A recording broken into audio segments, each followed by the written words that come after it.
12 tradiciones. Primera tradición. Nuestro bienestar común debe tener la preferencia. La recuperación personal depende de la unidad de AA. La unidad de Alcohólicos Anónimos es la cualidad más preciada que tiene nuestra sociedad. Nuestras vidas, y las vidas de todos los que vendrán, dependen directamente de ella. O nos mantenemos unidos, o AA muera. Sin la unidad, cesaría de latir el corazón de AA, nuestras arterias mundiales dejarían de llevar la gracia vivificadora de Dios, se desperdiciaría la dádiva que Él nos concedió. Los alcohólicos, obligados a volver a sus cavernas, nos lo echarían en cara, diciéndonos qué cosa tan magnífica hubiera podido ser AA. Algunos preguntarán con inquietud: ¿quiere esto decir que en AA el individuo no tiene mucha importancia? ¿Ha de ser dominado por su grupo y absorbido por él? Podemos responder con toda seguridad a esta pregunta con un rotundo no. Creemos que no existe en el mundo otra comunidad que tenga más ferviente interés por cada uno de sus miembros. Sin duda, no hay ninguna que defienda más celosamente el derecho del individuo a pensar, hablar o orar según desee. Ninguna puede obligar a otro a hacer nada, nadie puede ser castigado o expulsado. Nuestros 12 pasos de recuperación son sugerencias. En las 12 tradiciones que garantizan la unidad de AA no aparece ni una sola prohibición. Una y otra vez veremos la palabra debemos, pero nunca tienes que. A muchos les parecen que tanta libertad para el individuo equivale a una anarquía total. Todo recién llegado, todo amigo, al conocer a AA por primera vez, se quedan sumamente perplejos. Ven una libertad que raya en el libertinaje, no obstante, se dan cuenta inmediatamente de la irresistible determinación y dedicación que tiene AA. Preguntan, ¿cómo puede tan siquiera funcionar tal pandilla de anarquistas? ¿Cómo es posible que den preferencia a su bienestar común? ¿Qué puede ser lo que les mantiene unidos?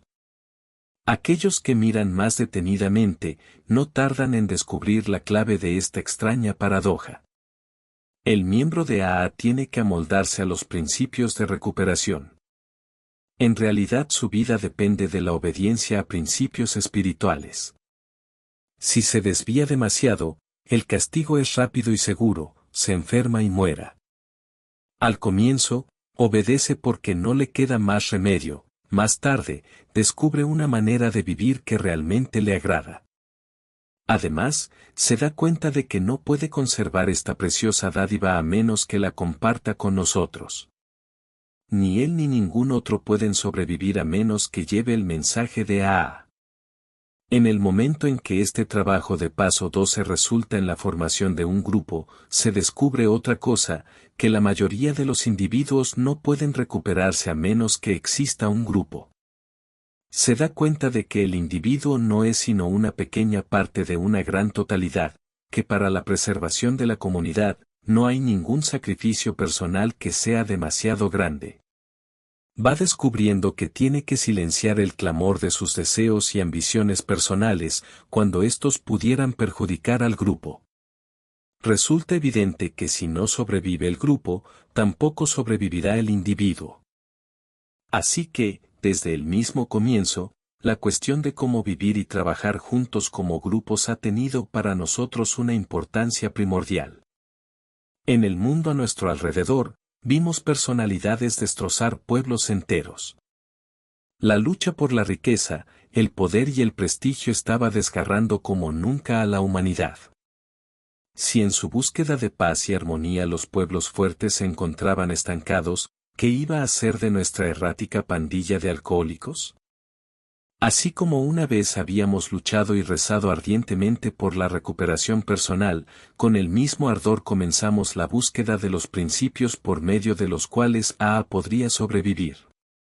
En el yunque de la experiencia, se martilló la estructura de nuestra sociedad.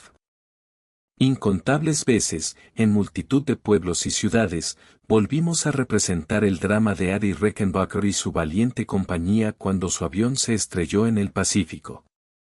Al igual que nosotros, ellos se vieron repentinamente salvados de la muerte, pero aún flotando a la deriva sobre un mar peligroso.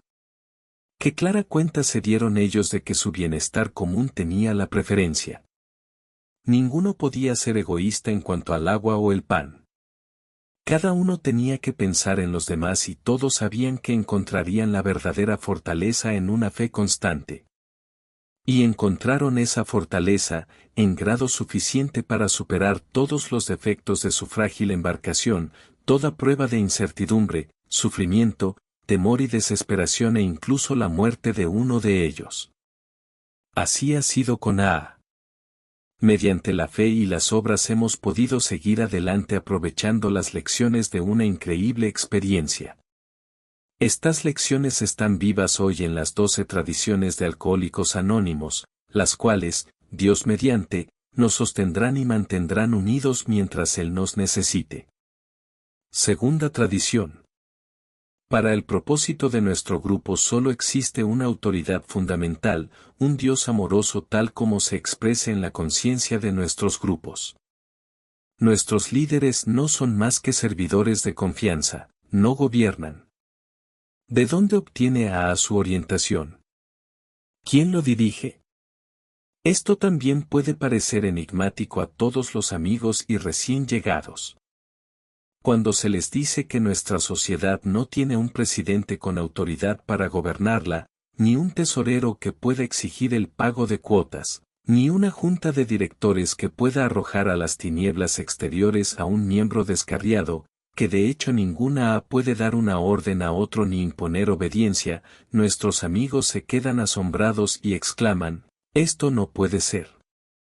Tiene que haber una trampa en alguna parte».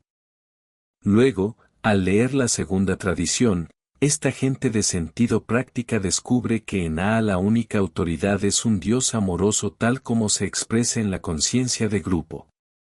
Con escepticismo preguntan al miembro experimentado de Aa si esto realmente puede funcionar así. El miembro, cuerdo según parece, les responde enseguida, sí. Sin duda es así. Los amigos mascullan que esto les parece vago, nebuloso y algo ingenuo. Luego empiezan a observarnos con ojos especulativos, aprenden algo de la historia de Aa, y pronto tienen los hechos concretos. ¿Cuáles son estos hechos, estas realidades de la vida de Aa que nos llevaron a adoptar este principio que a primera vista parece tan poco práctico? Fulano de tal, un buen Aa, se traslada, digamos, a Villanueva. Ahora solo, considera la posibilidad de que, tal vez, no pueda mantenerse sobrio, ni siquiera vivo, si no transmite a otros alcohólicos lo que tan desinteresadamente se le dio a él. Siente un apremio espiritual y ético, porque puede haber a su alcance centenares de alcohólicos que sufren. Además, echa de menos su grupo base. Necesita a otros alcohólicos tanto como ellos le necesitan a él. Visita a clérigos, médicos, periodistas, policías y taberneros, y como consecuencia, Villanueva tiene ahora un grupo, y él es el fundador.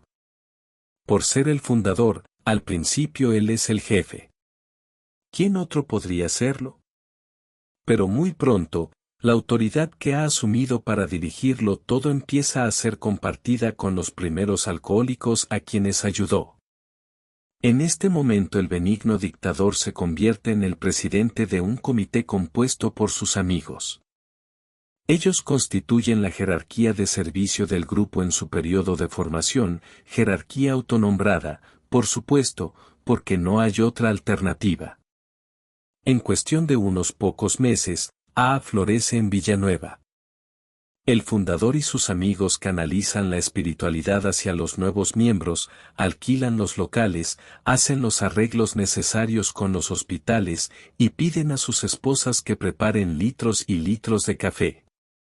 Como todo ser humano, puede que el fundador y sus amigos se dejen acariciar un poco por la gloria. Comentan entre sí, quizás sería una buena idea que siguiéramos dirigiendo con mano firme Alcohólicos Anónimos en este pueblo.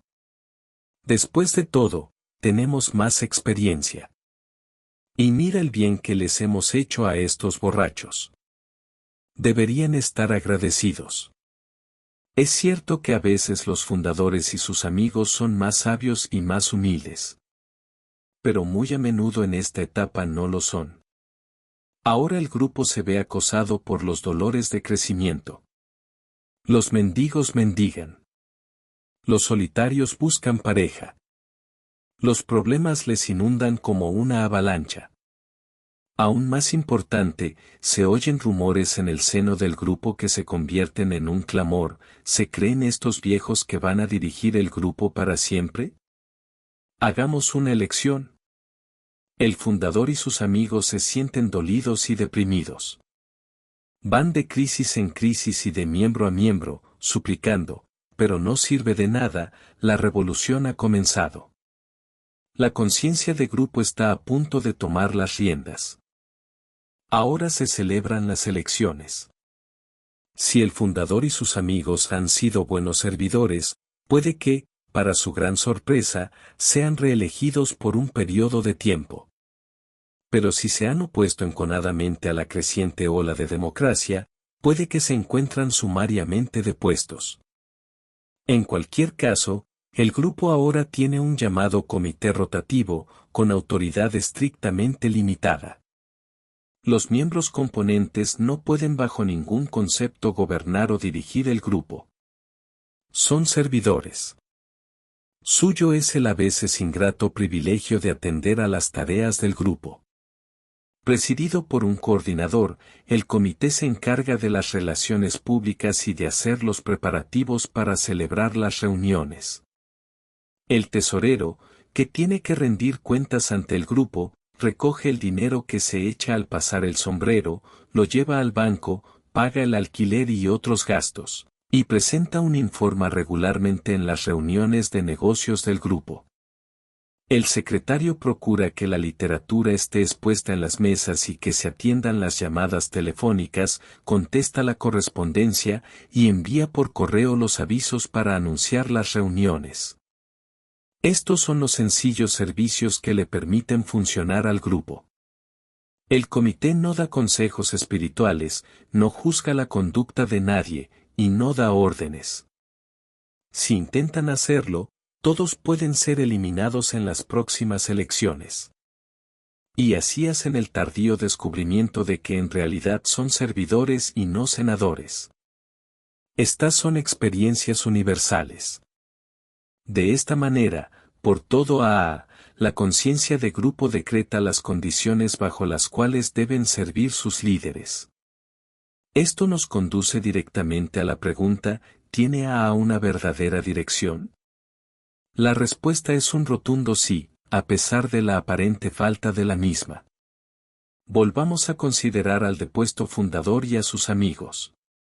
¿Qué va a hacer de ellos? Según se les pasa su pena y su inquietud, empieza una transformación sutil. Con el tiempo acaban dividiéndose en dos clases conocidas en la jerga de AA como ancianos estadistas y viejos resentidos. El anciano estadista es el que ve lo sabia que es la decisión del grupo, que no siente ningún rencor al verse reducido a una posición menos importante, cuyo criterio, maduro por una larga experiencia, es equilibrado, y que está dispuesto a quedarse al margen, esperando pacientemente el desarrollo de los acontecimientos. El viejo resentido es el que está tan firmemente convencido de que el grupo no puede funcionar sin él, que intriga constantemente para ser reelegido, y que sigue consumido por la lástima de sí mismo. Unos pocos llegan a estar tan consumidos por el resentimiento que, despojados del espíritu y los principios de AA, acaban emborrachándose. A veces el paisaje de AA parece estar repleto de estas figuras resentidas. Casi todos los veteranos de nuestra sociedad han pasado en alguna medida por esta fase. Afortunadamente, la mayoría de ellos sobreviven y se convierten en viejos estadistas. Llegan a constituir la verdadera y permanente dirección de AA. Suyas son las opiniones calmadas, los conocimientos seguros y los ejemplos humildes que resuelven las crisis. Cuando el grupo se encuentra indeciso y confuso, invariablemente acude a ellos para pedir consejo. Llegan a ser la voz de la conciencia de grupo, de hecho, son la verdadera voz de Alcohólicos Anónimos. No dirigen por mandato, guían con su ejemplo. Esta es la experiencia que nos ha llevado a la conclusión de que nuestra conciencia de grupo, bien aconsejada por los ancianos, será a la larga más sabia que cualquier líder individual. Cuando A tenía solamente 3 años de existencia, ocurrió algo que demostró la sabiduría de este principio. Uno de los primeros miembros de AA, muy en contra de sus propios deseos, se vio forzado a acatar la opinión del grupo. A continuación, la historia en sus propias palabras. Cierto día, estaba haciendo un trabajo de paso 12 en un hospital de Nueva York. El propietario, Charlie, me llamó a su oficina. Bill, me dijo, creo que es una lástima que te encuentres tan apurado de dinero. Te rodean cantidad de borrachos que están recuperándose y haciendo dinero. Pero tú que te dedicas de lleno a este trabajo, andas sin un centavo. No es justo. Charlie buscó y sacó de su escritorio un viejo estado de cuentas. Me lo pasó y siguió diciendo, aquí se puede ver cuánto dinero ganaba el hospital en los años 20. Miles de dólares al mes. Podría estar ganando lo mismo ahora y así lo haría, si tú me ayudaras. ¿Por qué no te instalas aquí para hacer tu trabajo? Te daré una oficina, unos fondos razonables para gastos, y una buena participación en los beneficios. Hace 3 años, cuando mi médico jefe, Silkwood, me mencionó por primera vez la idea de ayudar a los borrachos por medio de la espiritualidad, la consideré una cosa de chiflados, pero he cambiado de opinión.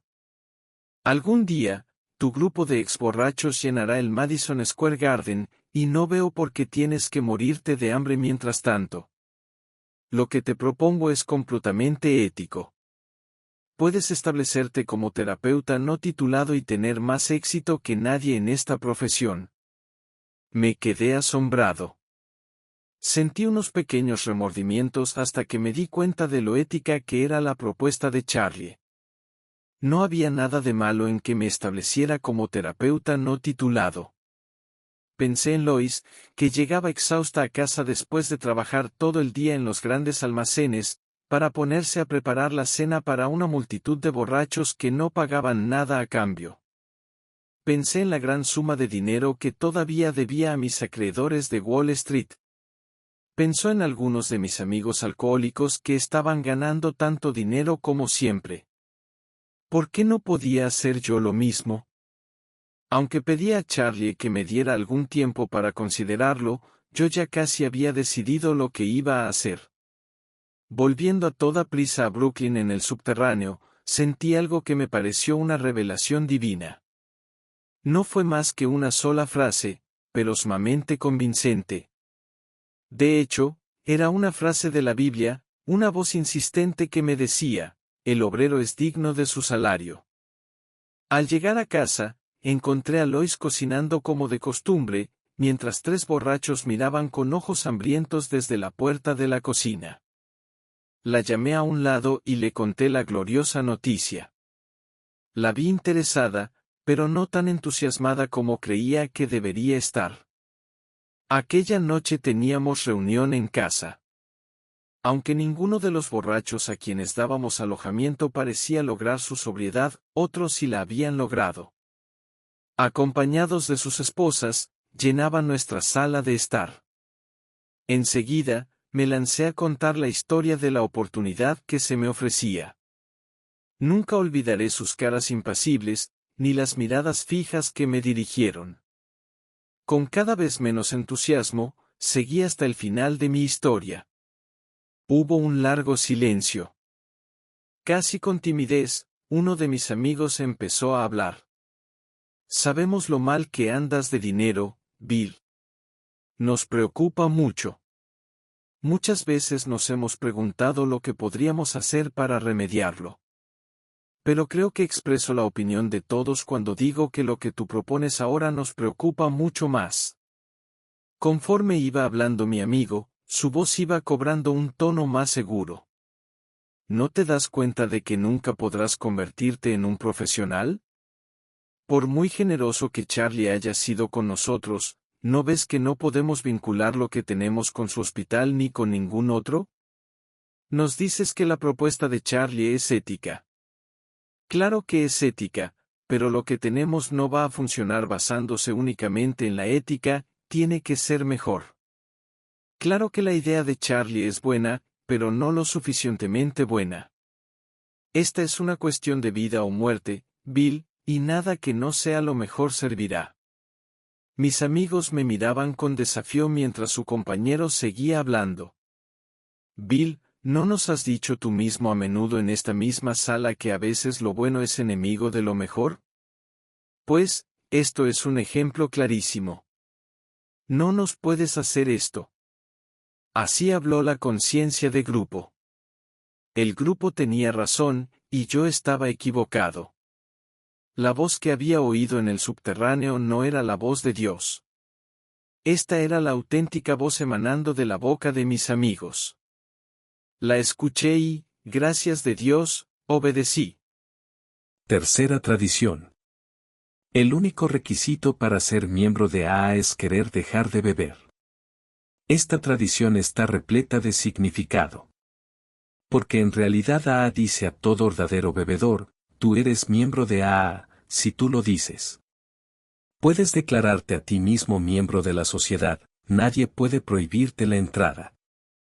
No importa quién seas, no importa lo bajo que hayas caído. No importa lo graves que sean tus complicaciones emocionales, ni incluso tus crímenes, no podemos impedirte que seas miembro de AA. No queremos prohibirte la entrada. No tenemos ningún miedo de que nos vayas a hacer daño, por muy retorcido o violento que seas. Solo queremos estar seguros de que tengas la misma gran oportunidad de lograr la sobriedad que tuvimos nosotros. Así que eres miembro de AA desde el momento en que lo digas. Para establecer este principio, tuvimos que pasar por años de experiencias desgarradoras. En nuestros primeros años, nada nos parecía tan frágil, tan fácil de romper como un grupo de AA.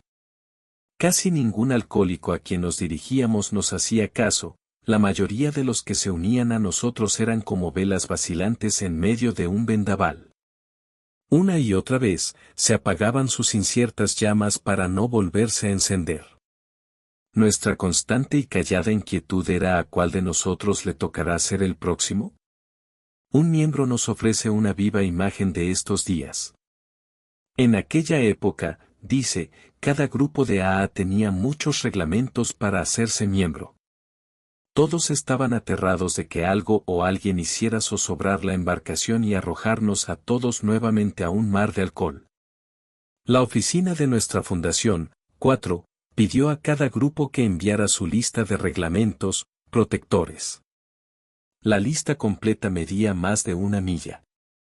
Si todos los reglamentos hubieran estado en vigor en todas partes, a nadie le habría sido posible hacerse miembro de AA, a tal extremo llegaban nuestras inquietudes y nuestro temor. Habíamos decidido no aceptar como miembro a nadie que no formase parte de esa hipotética clase de gente que nosotros denominábamos alcohólicos puros.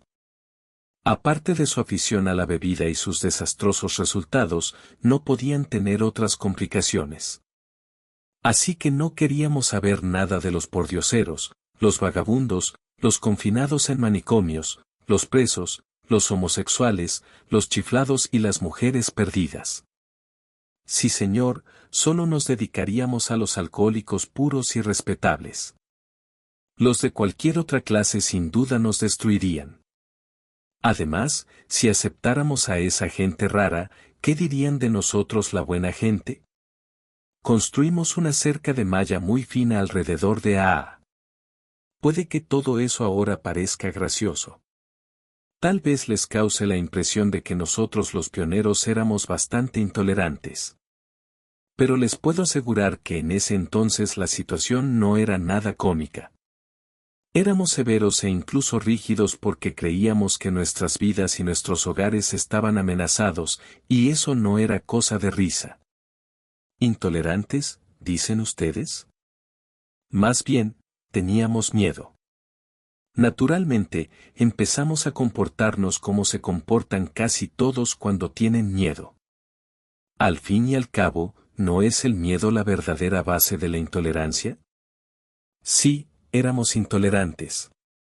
¿Cómo hubiéramos podido adivinar en aquel entonces que todos esos temores resultarían ser infundados? ¿Cómo hubiéramos podido saber que miles de esas personas que a veces nos asustaban tanto iban a recuperarse de forma tan asombrosa y convertirse en nuestros más incansables trabajadores e íntimos amigos? ¿Quién hubiera creído que AA tendría un índice de divorcio muy inferior al promedio?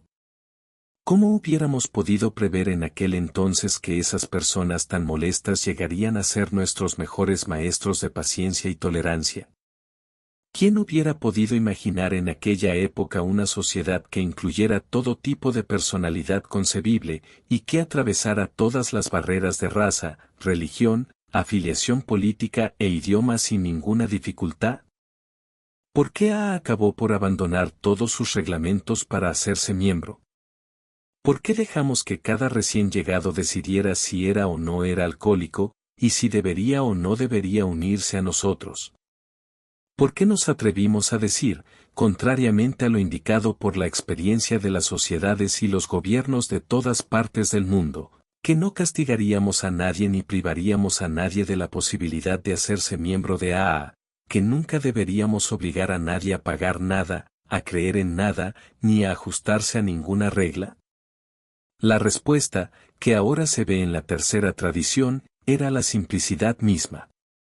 La experiencia por fin nos enseñó que quitarle en cualquier grado su oportunidad a cualquier alcohólico a veces equivalía a pronunciar su sentencia de muerte, y muy a menudo a condenarle a una vida de sufrimiento sin fin. ¿Quién se atrevería a ser juez, jurado y verdugo de su propio hermano enfermo? A medida que los grupos se iban dando cuenta de esas posibilidades, iban abandonando todos los reglamentos para hacerse miembro. Las experiencias dramáticas que se fueron sucediendo una tras otra reforzaron esa determinación, hasta que se convirtió en nuestra tradición universal. He aquí dos ejemplos. Corría el año 2 del calendario de AA.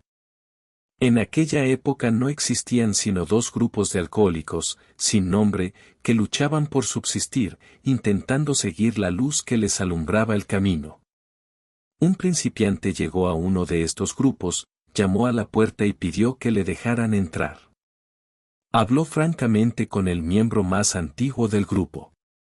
Pronto demostró que el suyo era un caso desesperado y que, sobre todo, quería recuperarse. Pero, preguntó, ¿me permitirán unirme a su grupo? Ya que soy víctima de otro tipo de adicción aún más estigmatiza que el alcoholismo, puede que no me quieran entre ustedes. Aspe se presentó el dilema. ¿Qué debería hacer el grupo? El miembro más antiguo llamó a otros dos y en privado les expuso los hechos de este caso explosivo. Dijo, ¿qué vamos a hacer? Si le cerramos la puerta a este hombre, no tardará en morir. Si le dejamos entrar, solo Dios sabe los problemas que nos pueda traer. ¿Cuál debe ser nuestra respuesta, sí o no? Al principio, los ancianos solo podían considerar los inconvenientes.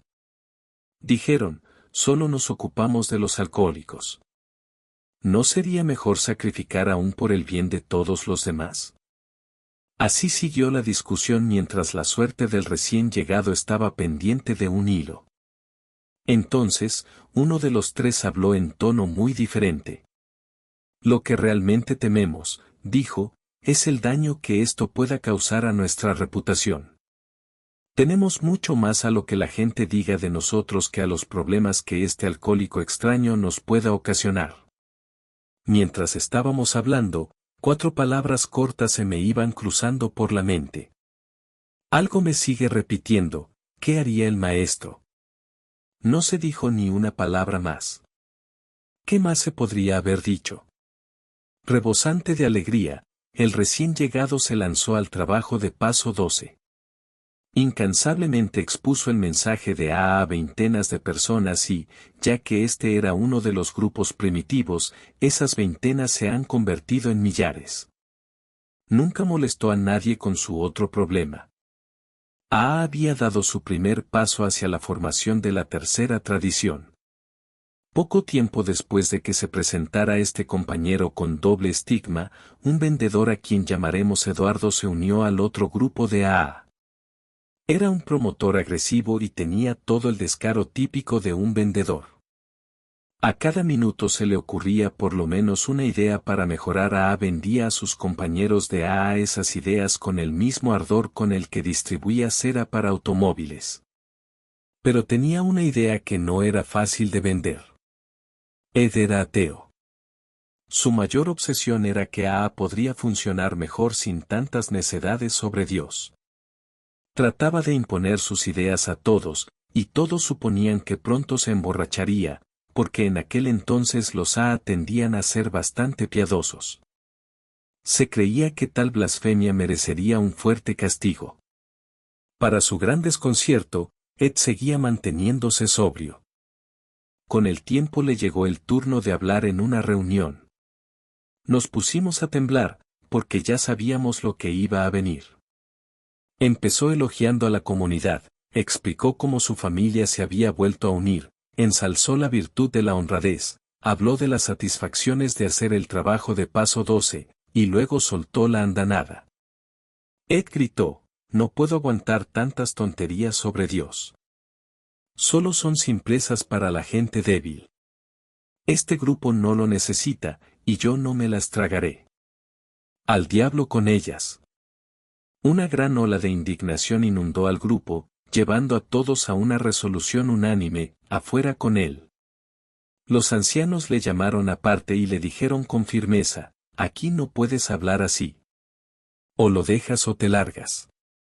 Con gran sarcasmo, Ed les replicó, no me digan. ¿Tengo que marcharme? Estiró el brazo y sacó de la estantería un manojo de papeles. Encima de ellos estaba el prólogo del libro Alcohólicos Anónimos, que se estaba preparando en ese entonces. Leyó en voz alta, el único requisito para ser miembro de AA es querer dejar de beber. Implacablemente, siguió hablando, cuando escribieron esta frase, ¿lo decían en serio, o no? Con gran consternación, los ancianos se miraron, unos a otros, porque sabían que Ed les tenía atrapados. Así que Ed se quedó. No solamente se quedó, sino que permaneció sobrio, mes tras mes. Cuando más tiempo pasaba sin beber, más fuerte hablaba, en contra de Dios. Tan profunda era la angustia del grupo que toda claridad fraternal desapareció. Cuando, se decían quejumbrosamente, unos a otros, ¿cuándo volverá a emborracharse este hombre? Bastante tiempo después, Ed consiguió un trabajo de vendedor que le obligaba a viajar fuera de la ciudad. Pasados unos cuantos días, llegaron las noticias. Había enviado un telegrama pidiendo dinero, y todos sabían lo que eso significaba. Luego llamó por teléfono. En aquella época, estábamos dispuestos a ir a cualquier parte para hacer un trabajo de paso 12, por poco prometedor que fuera el caso. Pero en esta ocasión, nadie se movió.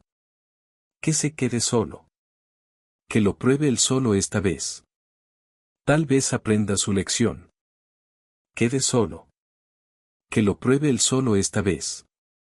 Tal vez aprenda su lección. Unas 2 semanas más tarde, Ed entró a hurtadillas en la casa de un miembro de AA y, sin que la familia lo supiera, se acostó. A la mañana siguiente, mientras el dueño de la casa y un amigo estaban tomando café, se oyó un ruido en la escalera. Para su consternación, allí apareció Ed. Con una sonrisa extraña, les preguntó, ¿ya han hecho ustedes su meditación matutina? Pronto se dieron cuenta de que lo preguntaba muy en serio. Poco a poco les fue contando lo que le había ocurrido. En un estado vecino, Ed se había instalado en un hotel barato. Después de ver rechazadas todas sus súplicas de ayuda, oró repetirse en su mente febril las siguientes palabras, me han abandonado. He sido abandonado por los míos. Este es el final, no me queda nada. Mientras daba vueltas y más vueltas en la cama, su mano tropezó con la mesita de noche y tocó un libro. Lo abrió y se puso a leer. Era la Biblia. Ed nunca dio más detalles de lo que vio y sintió en aquella habitación del hotel. Era el año 1938. Desde entonces no ha vuelto a tomarse un trago. Hoy en día, cuando se reúnen los veteranos que conocen a Ed, exclaman, ¿qué hubiera pasado si hubiéramos logrado expulsar a Ed por blasfemo? ¿Qué hubiera sido de él y de todos aquellos a quienes más tarde él ayudó? Así fue como, en los primeros tiempos, la mano de la providencia nos indicó que cualquier alcohólico es miembro de nuestra sociedad cuando él lo diga. Cuarta tradición. Cada grupo debe ser autónomo, excepto en asuntos que afecten a otros grupos o a alcohólicos anónimos considerado como un todo. Autonomía es una palabra bien altisonante. Pero en lo que se refiere a nosotros, solo quiere decir que cada grupo de AA puede llevar sus asuntos como mejor le convenga, excepto en los casos en que AA como un todo se vea amenazada. Ahora se nos presenta la misma pregunta que surgió en la primera tradición. ¿No es algo temerario y peligroso que los grupos tengan tanta libertad? A lo largo de los años, se han probado todas las desviaciones imaginables de nuestros 12 pasos y nuestras 12 tradiciones. Era inevitable, dado que en general nosotros somos una banda de individualistas impulsados por ambiciones egoístas. Hijos del caos, de manera desafiadora hemos jugado con fuego repetidas veces, pero hemos salido ilesos y, según nos parece a nosotros, más sabios que antes. Esas mismas desviaciones constituyeron un vasto proceso de pruebas y tanteos, el cual, por la gracia de Dios, nos ha traído a donde nos encontramos hoy. Cuando las tradiciones de AA se publicaron por primera vez en 1945, habíamos llegado a estar convencidos de que un grupo de AA podía capear cualquier temporal. Nos dimos cuenta de que el grupo, al igual que el individuo, tendría finalmente que adherirse a los principios y aprobados que garanticen su supervivencia. Habíamos descubierto que en este proceso de pruebas y tanteos había perfecta seguridad. Tanta confianza teníamos en este principio que en el enunciado original de esta tradición de AA aparecía la siguiente frase significativa: cuando quiera que 2 o 3 alcohólicos se reúnan en interés de la sobriedad, podrán llamarse un grupo de AA, con tal de que como grupo no tengan otra afiliación. Claramente, esto significaba que se nos había otorgado el valor de reconocer a cada grupo de AA como una entidad individual, exclusivamente dependiente de su propia conciencia para guiar sus acciones. Al trazar nuestro rumbo por esa vasta extensión de libertad, solo fue necesario indicar 2 escollos a salvar. Un grupo de AA no debe hacer nada que pudiera causar grandes perjuicios a AA como un todo, ni debe afiliarse con nada ni con nadie. Correríamos un verdadero peligro si empezáramos a llamar a algunos grupos mojados, y a otros secos, a unos republicanos o comunistas y a otros católicos o protestantes. Si el grupo de AA no mantuviera su rumbo, se perdería irremisiblemente. Su único objetivo tenía que ser la sobriedad. En todos los demás aspectos, tenía una completa libertad para decidir y actuar, cada grupo tenía el derecho a equivocarse. Cuando AA se hallaba aún en su infancia, comenzaron a formarse muchos grupos muy entusiastas. En cierto pueblo, surgió un grupo especialmente enérgico. La gente del pueblo también estaba entusiasmada por el asunto. Los ancianos, dejándose llevar por su fantasía, soñaban con ambiciosas innovaciones. Les parecía que al pueblo le hacía falta un gran centro de alcoholismo, una especie de proyecto piloto que sirviera de modelo a los AA de todas partes. En la planta baja tendrían un club, en el primer piso se desintoxicaría a los borrachos y se les daría dinero para pagar sus deudas atrasadas. El tercer piso estaría dedicado a un centro educativo, Ajeno a toda clase de controversias, por supuesto. En sus fantasías, el resplandeciente edificio tendría varias plantas más, pero para empezar, 3 serían suficientes. Todo esto supondría gasta mucho dinero, dinero de otras personas. Por mucho que cueste creerlo, a la gente rica del pueblo les pareció una idea fabulosa. No obstante, entre los alcohólicos había unos cuantos disidentes conservadores. Estos disidentes escribieron a la Fundación 5, la sede de AA en Nueva York, para saber si les parecía aconsejable este tipo de innovaciones. Se habían enterado de que los ancianos, para remachar las cosas, estaban a punto de solicitar a la Fundación que les concedieran una carta constitutiva. Estos pocos disidentes se sentían desconcertados y escépticos.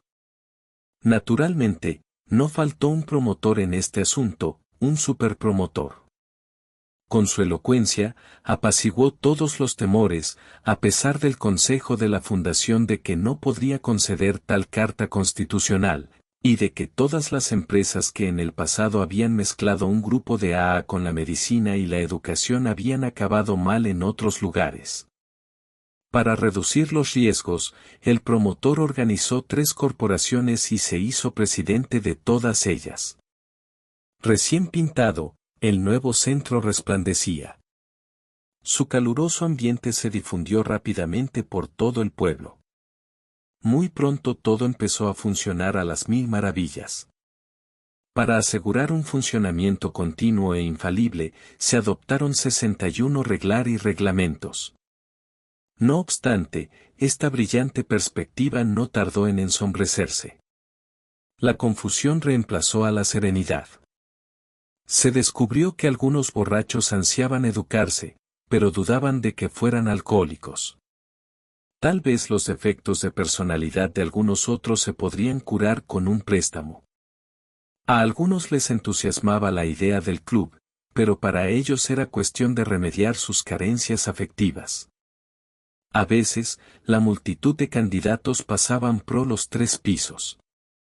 Algunos empezaban arriba e iban bajando hasta la planta baja para convertirse en miembros del club, otros empezaban en el club y, después de pescarse una borrachera, ingresaban en la planta de desintoxicación y luego ascendían al 3er piso para educarse. En cuanto a actividad, era como una colmena, pero a diferencia de la actividad de una colmena, todo era confusión. Un grupo de AA, como tal, era sencillamente incapaz de encargarse de semejante proyecto. Esto se descubrió demasiado tarde. Entonces se produjo la inevitable explosión, como el día en que estalló la caldera de la fábrica de fuegos artificiales. El grupo se vio envuelto en una fría y opresiva nube de miedo y frustración. Cuando se disipó, algo maravilloso había ocurrido. El promotor principal escribió una carta a la oficina de la Fundación, diciendo que ojalá hubiera prestado más atención a la experiencia de AA. Luego hizo lo que llegaría a convertirse en algo clásico de AA. Todo cabría en una tarjeta tamaño postal. En la cubierta decía, primer grupo de Villanueva, regla número 62. Al desdoblar la tarjeta una sola frase mordaz saltaba a la vista, no te tomes tan en serio, hombre. De esta manera, un grupo de AA, bajo el amparo de la cuarta tradición, había ejercido su derecho a equivocarse. Además, había prestado un gran servicio a Alcohólicos Anónimos, por haber estado humildemente dispuesto a aplicar las lecciones que había aprendido. Había logrado sobreponerse con buen humor para seguir dedicándose a mejores cosas. Incluso el arquitecto principal, rodeado por las ruinas de su sueño, no pudo evitar reírse de sí mismo, y esto el colmo de la humanidad. Quinta tradición. Cada grupo tiene un solo objetivo primordial: llevar el mensaje al alcohólico que aún está sufriendo. Zapatero a tus zapatos, más vale que hagas una cosa perfectamente bien que muchas mal hechas. Este es el tema central de esta tradición, el punto alrededor del cual toda nuestra sociedad se congrega en unidad.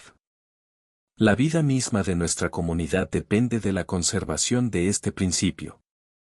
Alcohólicos Anónimos se puede comparar a un grupo de médicos que tienen la posibilidad de encontrar una cura para el cáncer y de cuyos esfuerzos concentrados dependería el remedio para los que sufren de esta enfermedad. Claro está que cada uno de los médicos de este grupo puede ser especialista además en otra rama de la medicina. De vez en cuando cada uno de los médicos en cuestión preferiría poder dedicarse a su propia especialidad en lugar de trabajar exclusivamente con el grupo. Pero una vez que hayan atinado con una curación, una vez que se ponga claramente de manifiesto que ésta solo puede convertirse en realidad si ellos acuerdan aunar sus esfuerzos, entonces todos ellos se sentirían obligados a dedicarse exclusivamente al alivio de las víctimas del cáncer. En el resplandor de tal descubrimiento milagroso, cualquier médico pondría a un lado sus otras ambiciones, sea cual fuere el sacrificio personal que pueda suponer.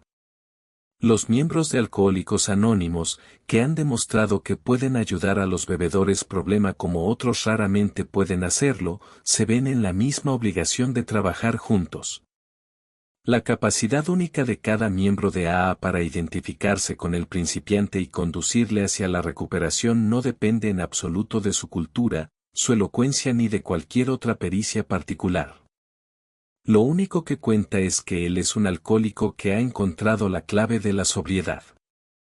Estos legados de sufrimiento y de recuperación se pasan fácilmente entre los alcohólicos, de uno a otro. Esto es nuestro don de Dios, y regalarlo a otros como nosotros es el único objetivo que hoy en día anima a los AA en todas partes del mundo. Hay otro motivo para esta unicidad de propósito. La gran paradoja de AA es que sabemos que raras veces podemos conservar el precioso don de la sobriedad a menos que lo pasemos a otros. A un grupo de médicos que haya encontrado una cura para el cáncer, puede que les remordiera la conciencia si fracasaran en su misión por interés egoístas. No obstante, tal fracaso no pondría en peligro su propia supervivencia. En nuestro caso, si descuidamos a los que todavía sufren, nuestras vidas y nuestro sano juicio se ven grave e incesantemente amenazados.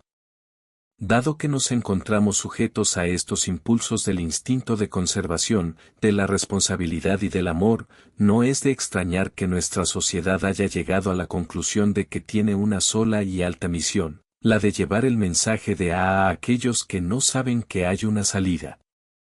Para hacer resaltar la sabiduría de la unicidad de propósitos de AA, un miembro cuenta la siguiente historia. Sintiéndome inquieto un día, me pareció que sería conveniente hacer algún trabajo de paso 12 para tener así una especie de seguro contra una recaída. Pero primero tendría que encontrar un borracho con quien trabajar. Tomé el subterráneo hasta el Hospital Towns y allí pregunté al Dr. Silkworth si tenía un posible candidato para mí.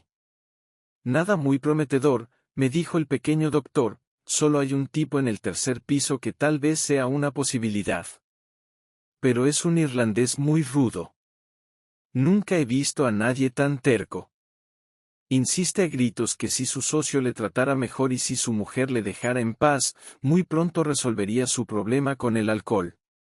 Ha sufrido un grave ataque de delirium tremens, tiene la mente bastante nublada, y desconfía de todo el mundo. No es un caso muy alentador. Pero puede que trabajar con él te sirve a ti de algo, así que, ¿por qué no lo intentas? Enseguida me encontré sentado al lado de un hombre muy corpulento. Sin la menor amabilidad, me mira fijamente con ojos que parecían ranuras en su cara roja e hinchada. No tuve más remedio que coincidir con la opinión del médico, desde luego, no parecía un caso muy alentador. No obstante, le conté mi historia.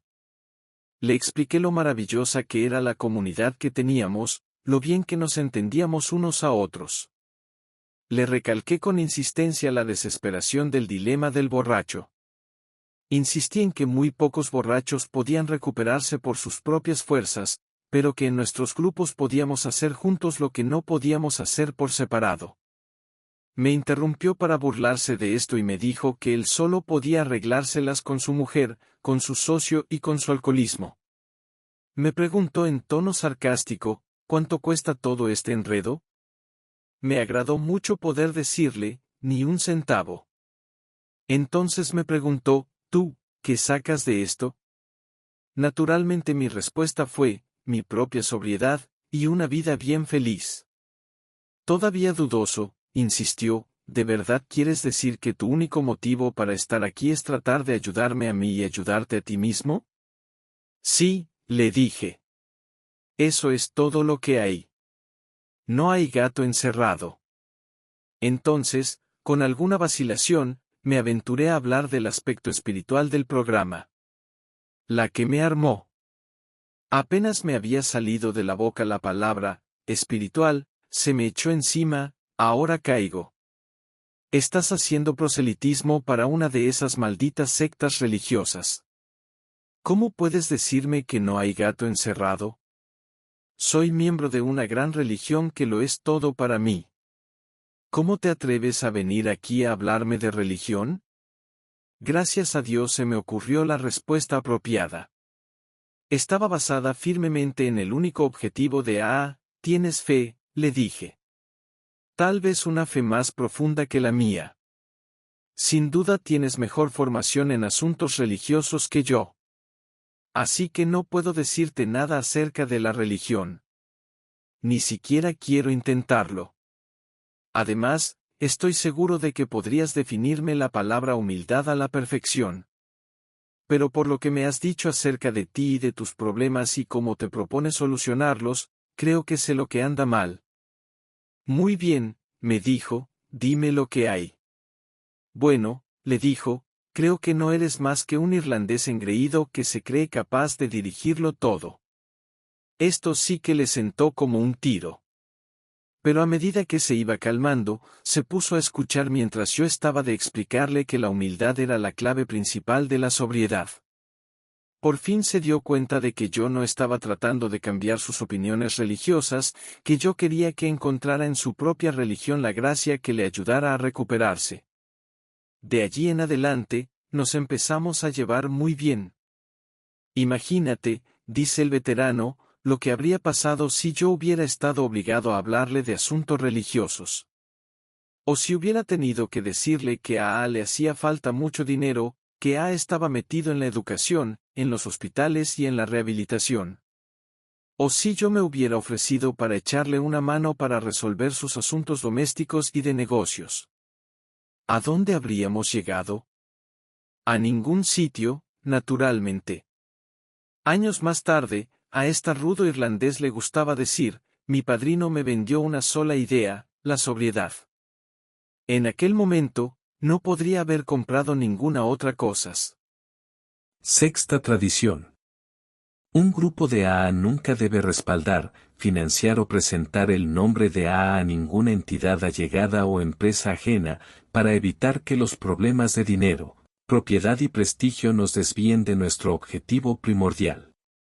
En cuanto nos dimos cuenta de que teníamos una solución para el alcoholismo, era muy razonable, o así nos parecía en aquel entonces, que creyéramos que tal vez teníamos la solución para otros muchos problemas. Muchos opinaban que los grupos de AA podían dedicarse a los negocios, podían financiar cualquier empresa en el campo global del alcoholismo. De hecho, nos sentíamos obligados a respaldar cualquier causa meritoria con toda la influencia que pudiera tener el nombre de AA. He aquí algunas de las cosas que soñábamos, ya que los alcohólicos no tenían muy buena acogida en los hospitales, construiríamos nuestra propia cadena de hospitales. Ya que a la gente le hacía falta que se le enseñara lo que era el alcoholismo, educaríamos al público, e incluso volveríamos a redactar los libros de textos escolares y médicos. Íbamos a recoger a los alcohólicos desahuciados de los barrios bajos, seleccionar a aquellos que pudieran recuperarse y poner a los demás en una especie de cuarentena donde pudieran ganarse la vida. Tal vez estos lugares podrían producir grandes cantidades de dinero que pudiéramos utilizar para realizar otras buenas obras. Pensamos seriamente en redactar de nuevo las leyes del país y hacer que se reconociera a los alcohólicos como enfermos. Ya no se les encarcelaría, Los jueces los pondrían en libertad condicional bajo nuestra custodia. Llevaríamos la luz de AA a las regiones oscuras de la drogadicción y de la criminalidad. Formaríamos grupos de gente deprimida y paranoica, cuanto más profunda fuera la neurosis, tanto mejor.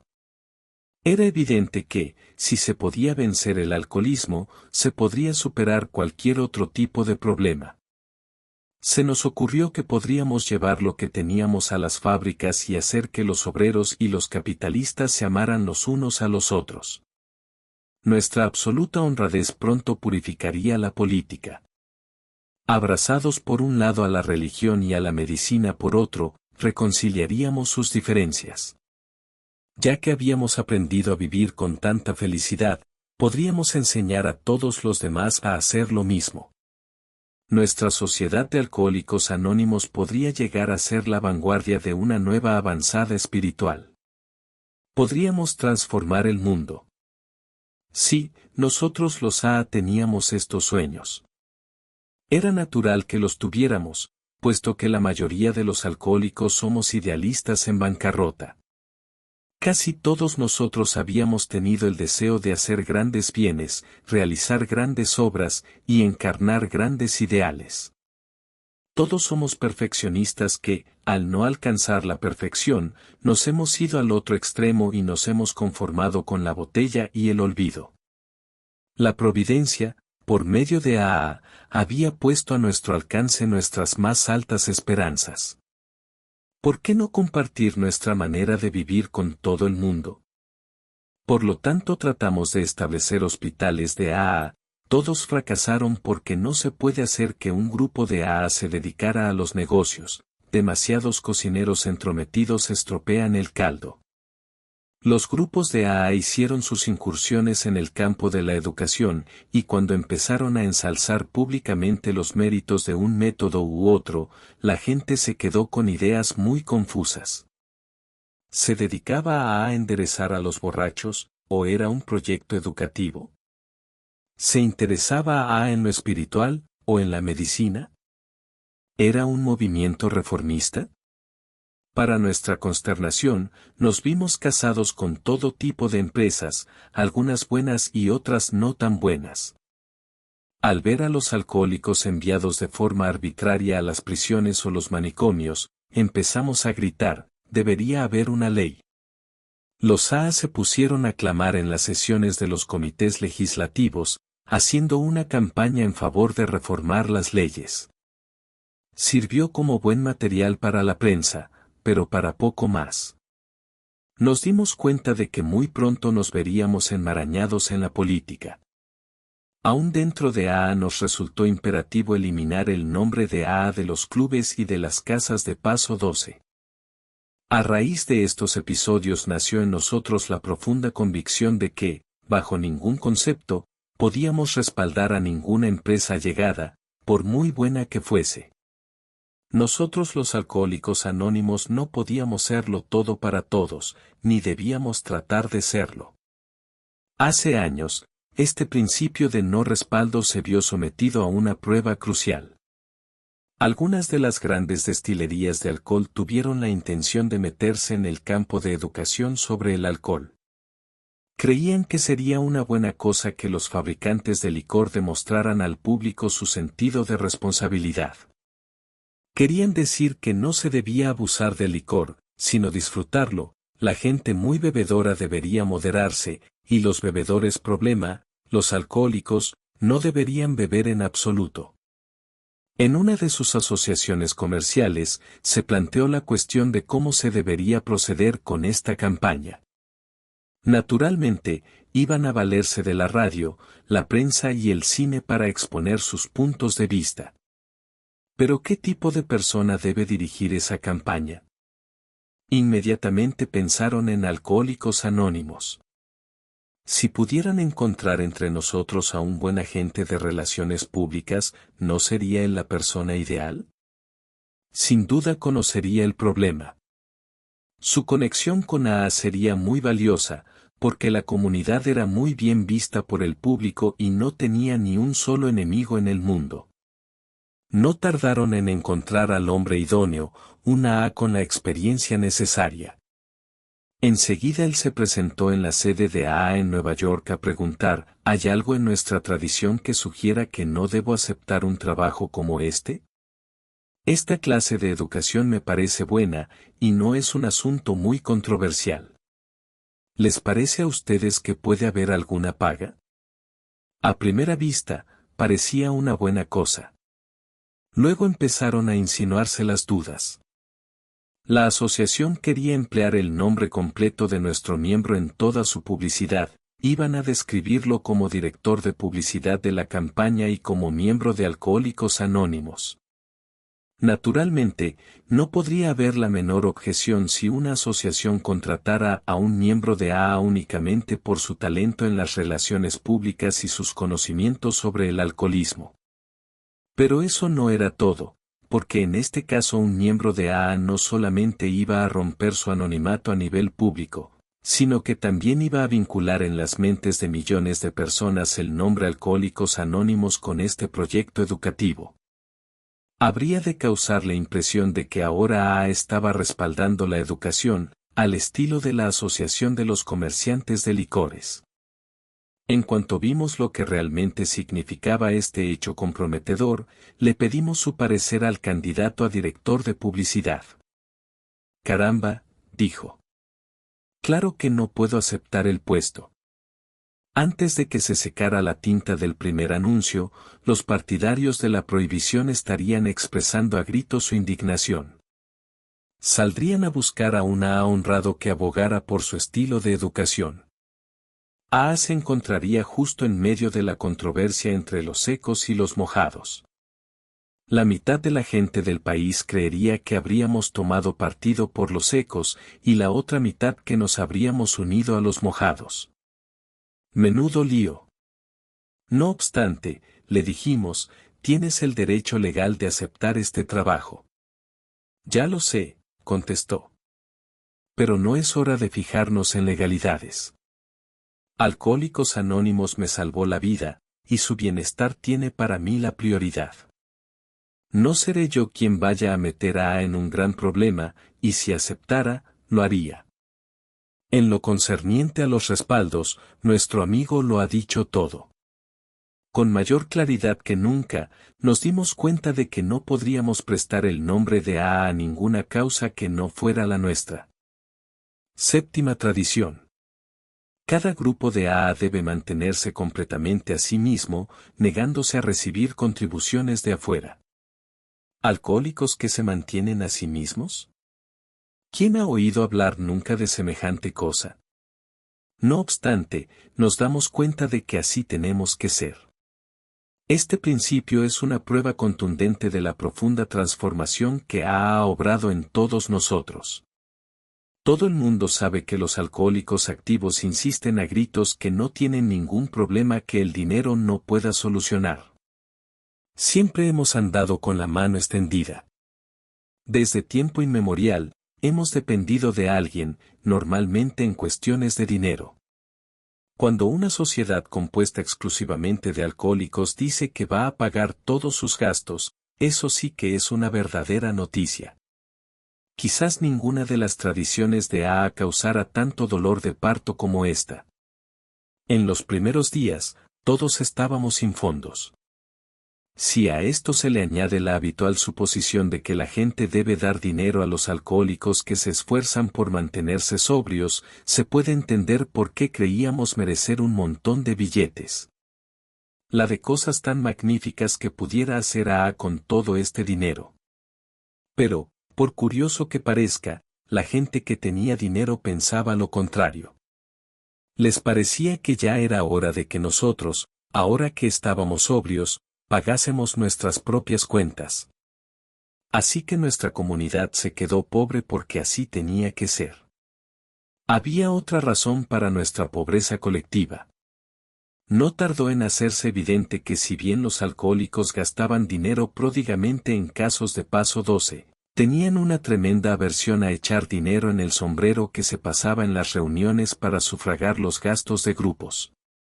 Nos sorprendió descubrir lo tacaños que éramos. Así que el movimiento, empezó y permaneció pobre, mientras que los miembros individuales se hicieron cada vez más prósperos. Lo cierto es que los alcohólicos son gente de todo o nada. Nuestra reacción en cuanto al dinero parece demostrarlo. A medida que pasaba de la infancia a la adolescencia, fuimos abandonando la idea de que necesitábamos grandes sumas de dinero y llegamos al otro extremo, diciendo que a no le hacía falta el dinero en absoluto. De todas las bocas salían estas palabras: y el dinero no puede mezclarse. Tendremos que separar lo espiritual de lo material. Cambiamos de rumbo tan bruscamente porque por aquí y por allá algunos miembros habían tratado de valerse de sus conexiones para ganar dinero, y temíamos que fueran a aprovecharse de nosotros. En ocasiones, algunos benefactores agradecidos nos habían dotado con un local para un club y, como consecuencia, a veces había interferencia ajena en nuestros asuntos. Se nos donó un hospital y casi inmediatamente, el hijo del donante se presentó como su principal paciente y aspirante a gerente. A un grupo de se le entregó $5,000 para hacer con este dinero lo que quisiera. Las peleas que provocó este dinero siguieron haciendo estragos en el grupo durante años. Asustados por estas complicaciones, algunos grupos se negaron a tener ni un centavo en sus arcas. Pese a tales inquietudes, tuvimos que reconocer el hecho de que tenía que funcionar. Los locales para reuniones nos costaban algo. Para evitar la confusión en regiones enteras, era necesario establecer pequeñas oficinas, instalar teléfonos y contratar a algunas secretarias a sueldo. A pesar de las muchas protestas, se logró hacer estas cosas. Nos dimos cuenta de que si no se hicieran, el nuevo que llegaba a nuestras puertas no tendría su oportunidad de recuperarse. Prestar estos sencillos servicios supondría incurrir en algunos pequeños gastos que podríamos pagar nosotros mismos, y así lo haríamos. Por fin el péndulo dejó de oscilar y señaló directamente a la séptima tradición tal y como la conocemos hoy día. A este respecto, a Bill le gusta contar la siguiente historia, que tiene su moraleja.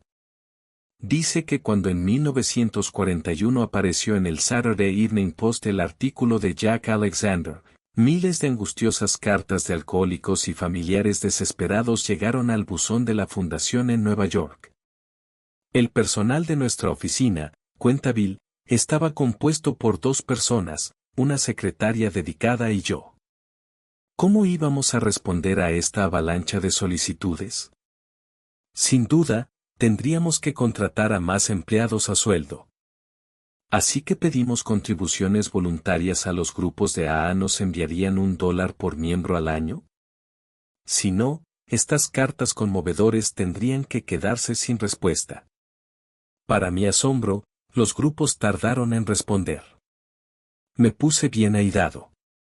Un día, al contemplar este montón de cartas, andaba yendo y viniendo por la oficina, quejándome de lo irresponsables y tacaños que eran mis compañeros.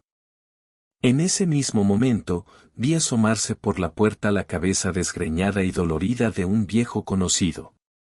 Era nuestro campeón de recaídas. Podía notar que tenía una tremenda resaca. Al recordar algunas de las mías, se me llenó el corazón de compasión. Le señalé que pasara a mi cubículo y saqué un billete de $5. Como mis ingresos semanales eran de $30 en total, este era un donativo considerable. A Lois le hacía falta el dinero para comprar comida, pero eso no me detuvo. El profundo alivio que se reflejó en la cara de mi amigo me alegró el corazón. Me sentía especialmente virtuoso al pensar en todos los exborrachos que ni siquiera nos mandaban $1 cada uno a la fundación, mientras yo gustosamente estaba haciendo una inversión de $5 para remediar una resaca. La reunión de esa noche se celebró en el viejo club de la calle 24 de Nueva York. Durante el intermedio, el tesorero dio una tímida charla acerca del penoso estado de las finanzas del club. Esto era en la época en que no se podía mezclar el dinero y Pero finalmente lo soltó, el casero nos pondría en la valle si no pagábamos. Terminó sus observaciones diciendo, bueno, muchachos, cuando se pase el sombrero esta noche, por favor, sean un poco más generosos. Oí claramente sus palabras, mientras con todo fervor trataba de convertir a un recién llegado sentado al lado mío. El sombrero llegó a donde yo me encontraba, y metí la mano en el bolsillo. Mientras seguía hablando con el nuevo, me rebuscaba el bolsillo y saqué una moneda de 50 centavos. Por alguna razón, me pareció una moneda muy grande. Sin vacilar, la volví a meter en el bolsillo y saqué una de 10 centavos y tintineó tímidamente al caer en el sombrero. En aquel entonces, nunca se echaban billetes en el sombrero. Entonces se me abrieron los ojos. Yo, que esa misma mañana, me había jactado de mi generosidad, me estaba portando con mi propio club peor que los lejanos alcohólicos que se habían olvidado de enviar sus dólares a la fundación. Me di cuenta de que mi donativo de $5 al campeón de recaídas no era sino una cuestión de engordar mi propio ego, malo para él y peor para mí. Había un lugar en AA donde la espiritualidad y el dinero sí podían mezclarse, en el sombrero.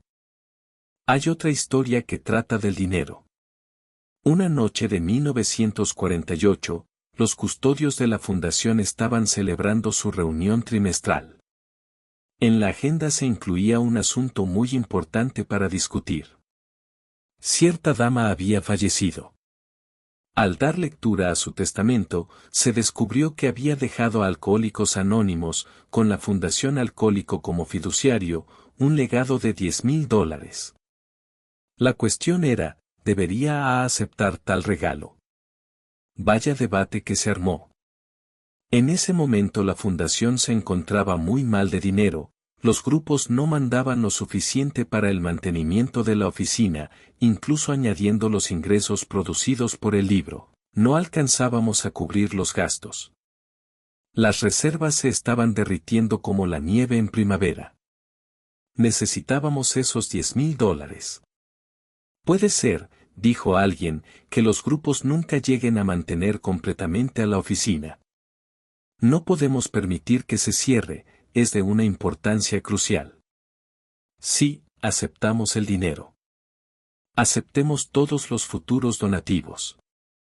Vamos a necesitarlos. Entonces se expresó la oposición. Señalaron que la Junta de la Fundación ya sabía de un total de $500,000 legados a AA en los testamentos de personas que estaban todavía vivas. Solo Dios sabría cuánto más dinero se nos habría legado y del que aún no nos habíamos enterado. Si no nos negábamos a aceptar, absoluta y firmemente, las donaciones ajenas, un día la fundación llegaría a ser rica.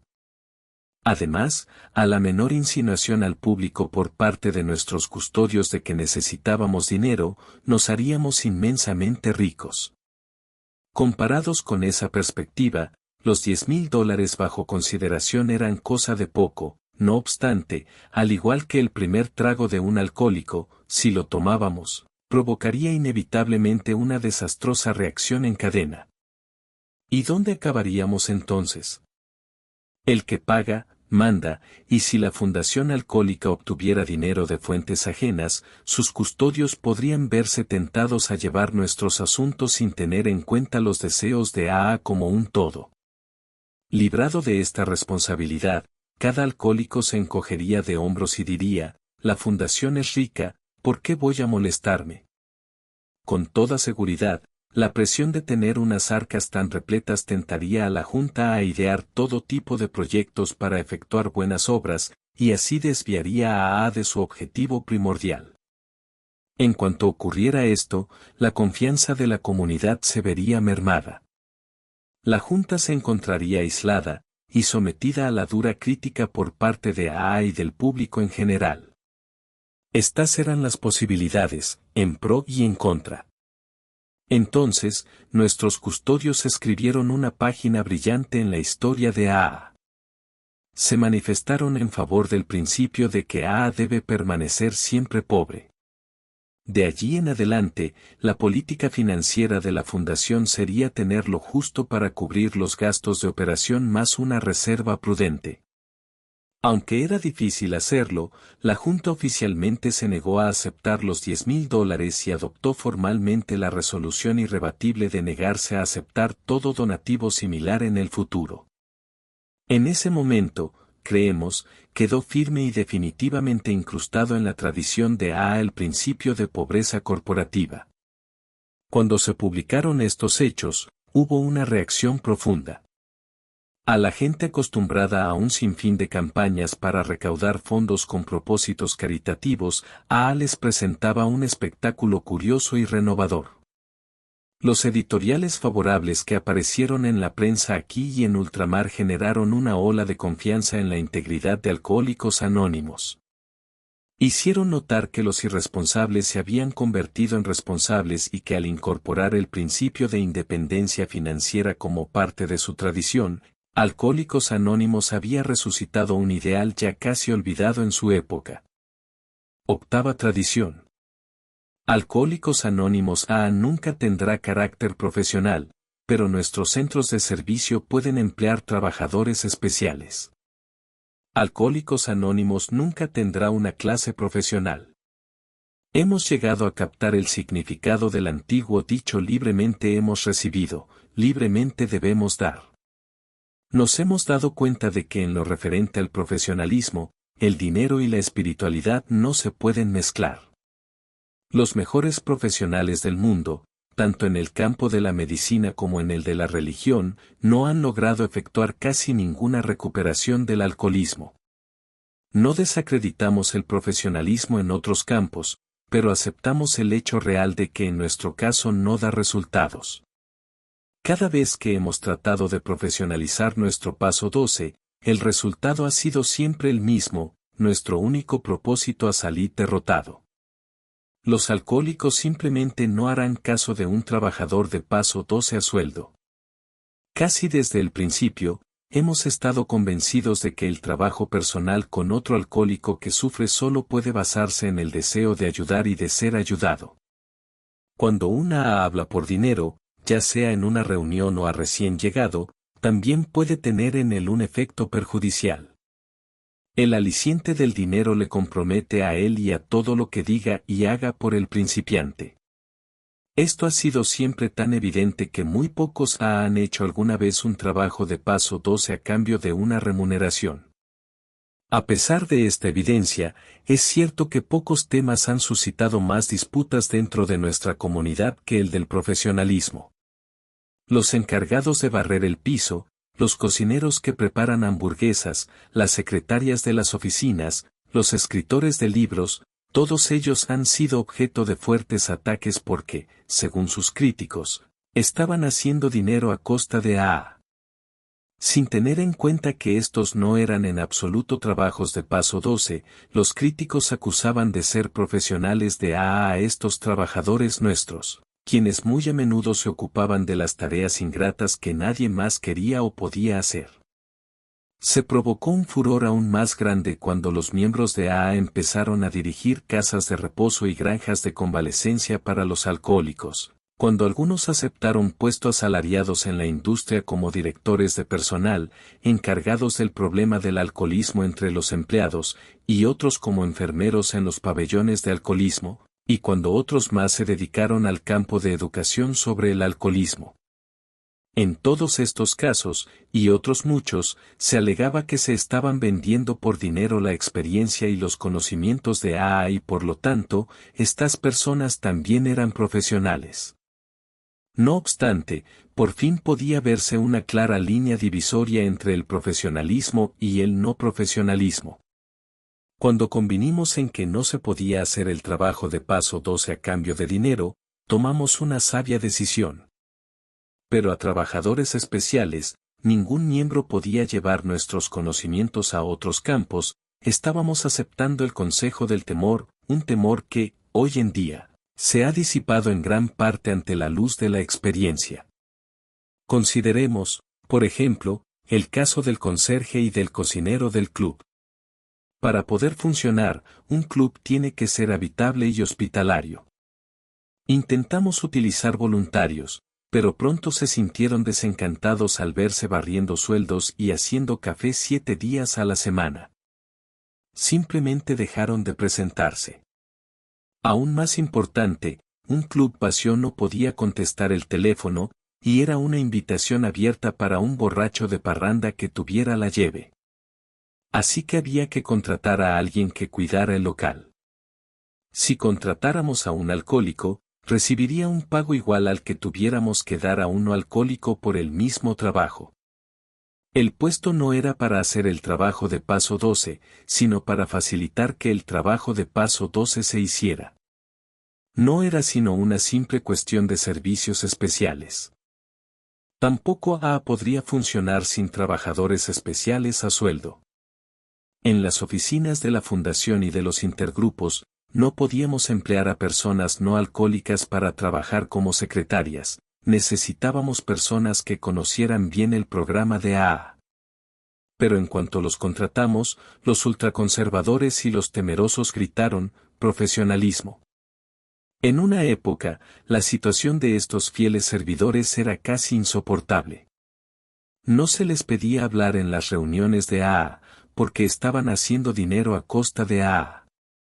A veces, sus compañeros incluso evitaban su compañía.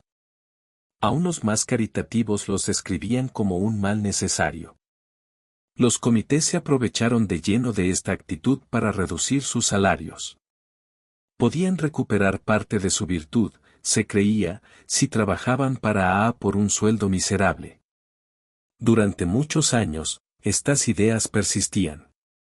Entonces, nos dimos cuenta de que una secretaria muy trabajadora que contestaba al teléfono docenas de veces al día, que escuchaba a 20 esposas lloronas, que tomaba disposiciones para hospitalizar a 10 principiantes y para conseguirles padrinos, y que trataba de manera muy diplomática al borracho iracundo que se quejaba de cómo ella hacía su trabajo y de lo excesivo que era su sueldo, a ella difícilmente se le podía considerar como una profesional de AA. No estaba profesionalizando el paso 12, simplemente lo estaba facilitando. Estaba contribuyendo a procurar que el hombre que llegaba a nuestra puerta tuviera la oportunidad que merecía.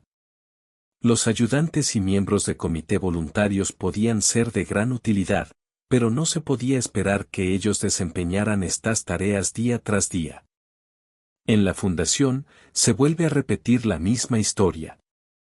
8 toneladas de libros y literatura al mes no se empaquetan ni se envían a sí mismo a todas partes del mundo. Montones de cartas que tratan de cualquier problema de AA imaginable, desde el solitario esquimal hasta los dolores de crecimiento de miles de grupos, tienen que ser contestadas por gente que sepa del asunto. Hay que mantener los contactos apropiados con el mundo exterior. Hay que vigilar y cuidar de las cuerdas de salvamento de AA. Así que contratamos a miembros de AA como miembros del personal de la oficina. Les pagamos bien, y se ganan su sueldo. Son secretarios profesionales, 6, pero no son profesionales de AA. Quizás todo miembro de AA albergue para siempre en su corazón el vago temor de que algún día alguien explote nuestro nombre con ánimos de lucro personal. La mera insinuación de tal cosa siempre suele desatar un huracán, y hemos descubierto que los huracanes atacan con igual furia a los justos y a los injustos. No son nunca razonables. No hay individuos que hayan sido más zarandeados por estas tempestades emocionales que aquellos AA que se han atrevido a aceptar empleo con agencias ajenas que tratan del problema del alcohol. Una universidad quería que un miembro de AA educara al público sobre el alcoholismo. Una compañía buscaba a un encargado de personal familiarizado con el tema. Una granja estatal para borrachos buscaba a un gerente que supiera tratar con los borrachos. Una ciudad buscaba a un asistente social experimentado que supiera bien los efectos que el alcohol puede tener en la familia. Una comisión estatal sobre el alcohol buscaba a un investigador a sueldo. Estos solo son algunos de los trabajos que se les han ofrecido a los miembros de AA a título individual. De vez en cuando, Miembros de AA han comprado casas de convalecencia o granjas de reposo donde los borrachos maltrechos podían encontrar el cuidado que necesitaban. La pregunta era, y a veces todavía es, ¿se puede calificar de profesionalismo a estas actividades según la tradición de AA? Creemos que la respuesta es no. Los miembros que eligen este tipo de ocupación no profesionalizan el paso 12 de AA. El camino que nos llevó a esta conclusión fue largo y rocoso. Al comienzo, no podíamos ver el quid de la cuestión. En días anteriores, en el momento en que una aceptó un empleo en una empresa de esta índole, se sentía inmediatamente tentado de utilizar el nombre de Alcohólicos Anónimos con fines de publicidad o para recoger fondos. Las granjas de tratamiento, las empresas educativas, las legislaturas estatales y las comisiones publicaron el hecho de que tenían miembros de AA a su servicio. Con total ingenuidad, los AA que trabajaban en estas empresas rompían imprudentemente su anonimato, haciendo publicidad para su proyecto predilecto. Por esta razón, algunas buenas causas y todos sus allegados se veían sometidos a una crítica injusta por parte de los grupos de AA. En la mayoría de los casos, estos ataques iban precedidos por el brío, profesionalismo. Este hombre está ganando dinero a costa de AA. No obstante, no se había contratado a ninguno de ellos para hacer el trabajo de paso 12 de AA. Es estos casos, la violación no era el profesionalismo, era el romper el anonimato. Se había comprometido el único objetivo de AA y se había abusado del nombre de Alcohólicos Anónimos. Es significativo que, ahora que casi ningún miembro de nuestra comunidad rompe su anonimato al nivel público, casi todos estos temores han desaparecido. Nos damos cuenta de que no tenemos ningún derecho, y no hay ninguna necesidad, de desanimar a los AA que desean trabajar como particulares en estos amplios campos. De hecho, prohibírselo sería un gesto antisocial. No podemos declarar que AA sea una sociedad tan cerrada que guardemos nuestra experiencia y nuestros conocimientos como secretos de Estado. Si un miembro de AA, a título particular, puede llegar a ser un mejor investigador, educador, jefe de personal, ¿por qué no dejar que lo sea? Todo el mundo sale ganando, y nosotros no perdemos nada. Es cierto que algunos de los proyectos a los cuales se han vinculado los miembros de AA han sido mal concebidos, pero eso no tiene nada que ver con el principio que estamos considerando. Esta es la emocionante serie de acontecimientos de la que ha surgido la tradición de no profesionalismo de AA. Nunca se debe pagar por hacer el trabajo de paso 12, pero aquellos que trabajan en nuestros servicios son dignos de su sueldo. Novena tradición. AA como tal nunca debe ser organizada, pero podemos crear juntas o comités de servicio que sean directamente responsables ante aquellos a quienes sirven. En su primera versión, la novena tradición decía, Alcohólicos Anónimos debe tener el mínimo posible de organización. Desde aquel entonces, hemos cambiado de opinión. Hoy, podemos decir con seguridad que Alcohólicos Anónimos, AA como un todo, nunca debe organizarse en absoluto. Luego, en aparente contradicción, procedemos a crear juntas de servicio especiales y comités que están en sí organizados. ¿Cómo es posible, entonces, tener un movimiento no organizado que pueda crear, y que de hecho cree para sus operaciones una organización de servicio? Al contemplar esta contradicción, la gente dice, ¿qué quieren decir con esto de no tener organización? Bueno, vamos a ver. ¿Ha oído a alguien hablar de una nación, una religión, un partido político o incluso una asociación benéfica que no tenga reglas para hacerse miembro? ¿Ha oído a alguien hablar de una sociedad que no pueda disciplinar a sus miembros ni obligarles a obedecer sus reglas y reglamentos necesarios? ¿No es cierto que casi toda sociedad concede autoridad a algunos de sus miembros para imponer obediencia a los demás y para castigar o expulsar a los infractores? Por lo tanto, toda nación, de hecho toda forma de sociedad, tiene que ser un gobierno administrado por seres humanos. En todas partes, el poder para dirigir o gobernar es la esencia de la organización. Pero Alcohólicos Anónimos es una excepción. No sigue esta pauta. Ni su conferencia de servicios generales, ni la junta de la fundación, ni el más humilde comité de grupo puede dar ninguna orden a ningún miembro de AA y hacer que se cumple, ni mucho menos imponer un castigo. Hemos intentado hacerlo muchas veces, pero el resultado siempre ha sido un fracaso total. Los grupos han tratado de expulsar a algunos miembros, pero los expulsados han regresado al lugar de la reunión y han dicho, para nosotros esto es la vida, no pueden prohibirnos la entrada. Algunos comités han dado instrucciones a muchos miembros para que dejen de trabajar con una persona que recae constantemente, solo para tener como respuesta, la forma en que hago el trabajo de paso 12 es asunto mío. ¿Quiénes son ustedes para juzgarme? Esto no significa que una A no vaya a aceptar consejos o sugerencias de miembros más experimentados, pero, sin duda, no aceptará órdenes.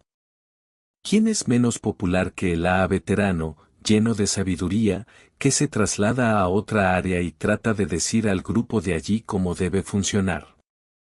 Él y todos los que, como él, miran con alarma por el bien de AA, no encuentran sino la resistencia más obstinada o, peor aún, la risa. Se podría creer que la sede de AA en Nueva York sería una excepción. La gente de allí tendría que tener alguna autoridad.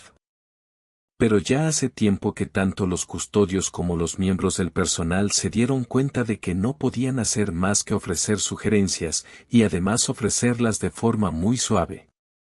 Incluso tuvieron que inventar un par de frases que todavía aparecen en la mitad de las cartas que escribe: claro que tienes perfecta libertad de manejar este asunto como mejor te parezca. Pero en su mayor parte, la experiencia de AA parece indicar que esta actitud dista mucho de la de un gobierno central, ¿verdad? Bien sabemos que no se les puede imponer mandatos a los alcohólicos, ni individual ni colectivamente. En esta coyuntura, podemos oír exclamar a un clérigo: están convirtiendo la desobediencia en una virtud. El psiquiatra se le une diciendo: desafiantes maliciados. No quieren comportarse como adultos y amoldarse a las normas sociales. El hombre de la calle dice: no lo entiendo. Deben de estar chiflados. Pero a todos estos observadores se les ha pasado por alto algo único de Alcohólicos Anónimos. A menos que cada miembro de AA siga como mejor pueda nuestros 12 pasos de recuperación sugeridos, es casi seguro que ha firmado su propia sentencia de muerte. Sus borracheras y su disolución no son castigos impuestos por gente con autoridad, son el resultado de su propia desobediencia a principios espirituales. Esta misma severa amenaza se cierne sobre el grupo. A menos que se esfuerce por observar las 12 tradiciones de AA, el grupo también puede deteriorarse y morir. Por lo tanto, nosotros los AA obedecemos principios espirituales, primero porque tenemos que hacerlo y por último porque nos agrada la manera de vivir que es el fruto de esta obediencia. Los grandes sufrimientos y el amor profundo son nuestros disciplinarios, no necesitamos otros. Ahora está claro que nunca debemos nombrar juntas para gobernarnos, y está igualmente claro que siempre tendremos que autorizar a trabajadores para que nos sirvan. Es la diferencia entre el espíritu de autoridad conferida y el espíritu de servicio, dos conceptos que a veces son polos opuestos. Con este espíritu de servicio, elegimos los comités rotativos de los grupos de AA, la Asociación Intergrupal del Área y la Conferencia de Servicios Generales de Alcohólicos Anónimos para AA como un todo. Incluso nuestra fundación, que en el pasado era una junta independiente, hoy día es directamente responsable ante nuestra comunidad. Sus miembros son los custodios de nuestros servicios mundiales y quienes los hacen funcionar con la mayor eficacia posible. Así como el objetivo de cada miembro de AA es la sobriedad personal, el objetivo de nuestros servicios es poner la sobriedad al alcance de todos los que la quieren. Si nadie hiciera las tareas del grupo, si nadie atendiera al teléfono de la oficina del área, si no contestáramos las cartas que nos llegan, como la conocemos, cesaría de funcionar. Se cortarían nuestras líneas de comunicación con aquellos que necesitan nuestra ayuda. Tiene que funcionar, pero al mismo tiempo tiene que evitar los peligros de la gran riqueza, el prestigio y el poder arraigado que, para otras sociedades, necesariamente son una tentación. Aunque a primera vista puede parecer que la novena tradición trata de una cuestión plenamente práctica, en su aplicación concreta revela una sociedad sin organización, animada únicamente por el espíritu de servicio, una auténtica comunidad. 10ª tradición.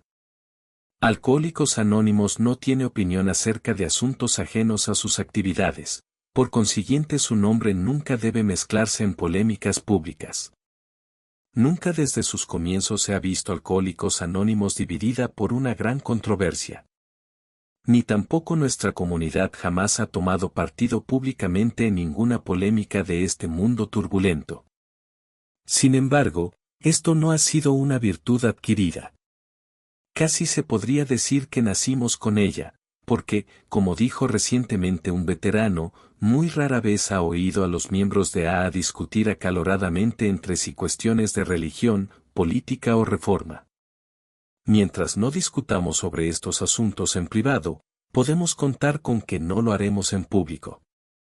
Como si estuviéramos guiados por algún instinto profundo, los hemos sabido desde el mismo principio que, fuera cual fuera la provocación, jamás debemos tomar participado públicamente en ninguna querella, por muy noble que fuese.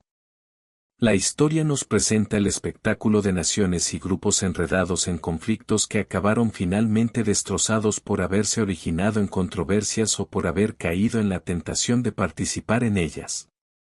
Otros se derrumbaron debido a su fanática rectitud, al intentar imponer en el resto de la humanidad unos ideales de su propia invención. En nuestros tiempos, hemos visto morir a millones de personas en guerras políticas o económicas, a menudo provocadas por diferencias religiosas o raciales. Vivimos bajo el inminente peligro de un nuevo holocausto encendido con motivo de determinar cómo deben gobernarse los hombres y cómo deben repartirse entre ellos los frutos de la naturaleza y de sus labores. Este es el clima espiritual en el que nació y en el que, por la gracia de Dios, a pesar de todo, ha florecido. Recalquemos que esta aversión a pelearnos entre nosotros o con los demás, no la consideramos como una virtud especial que nos hace sentir superiores a otra gente.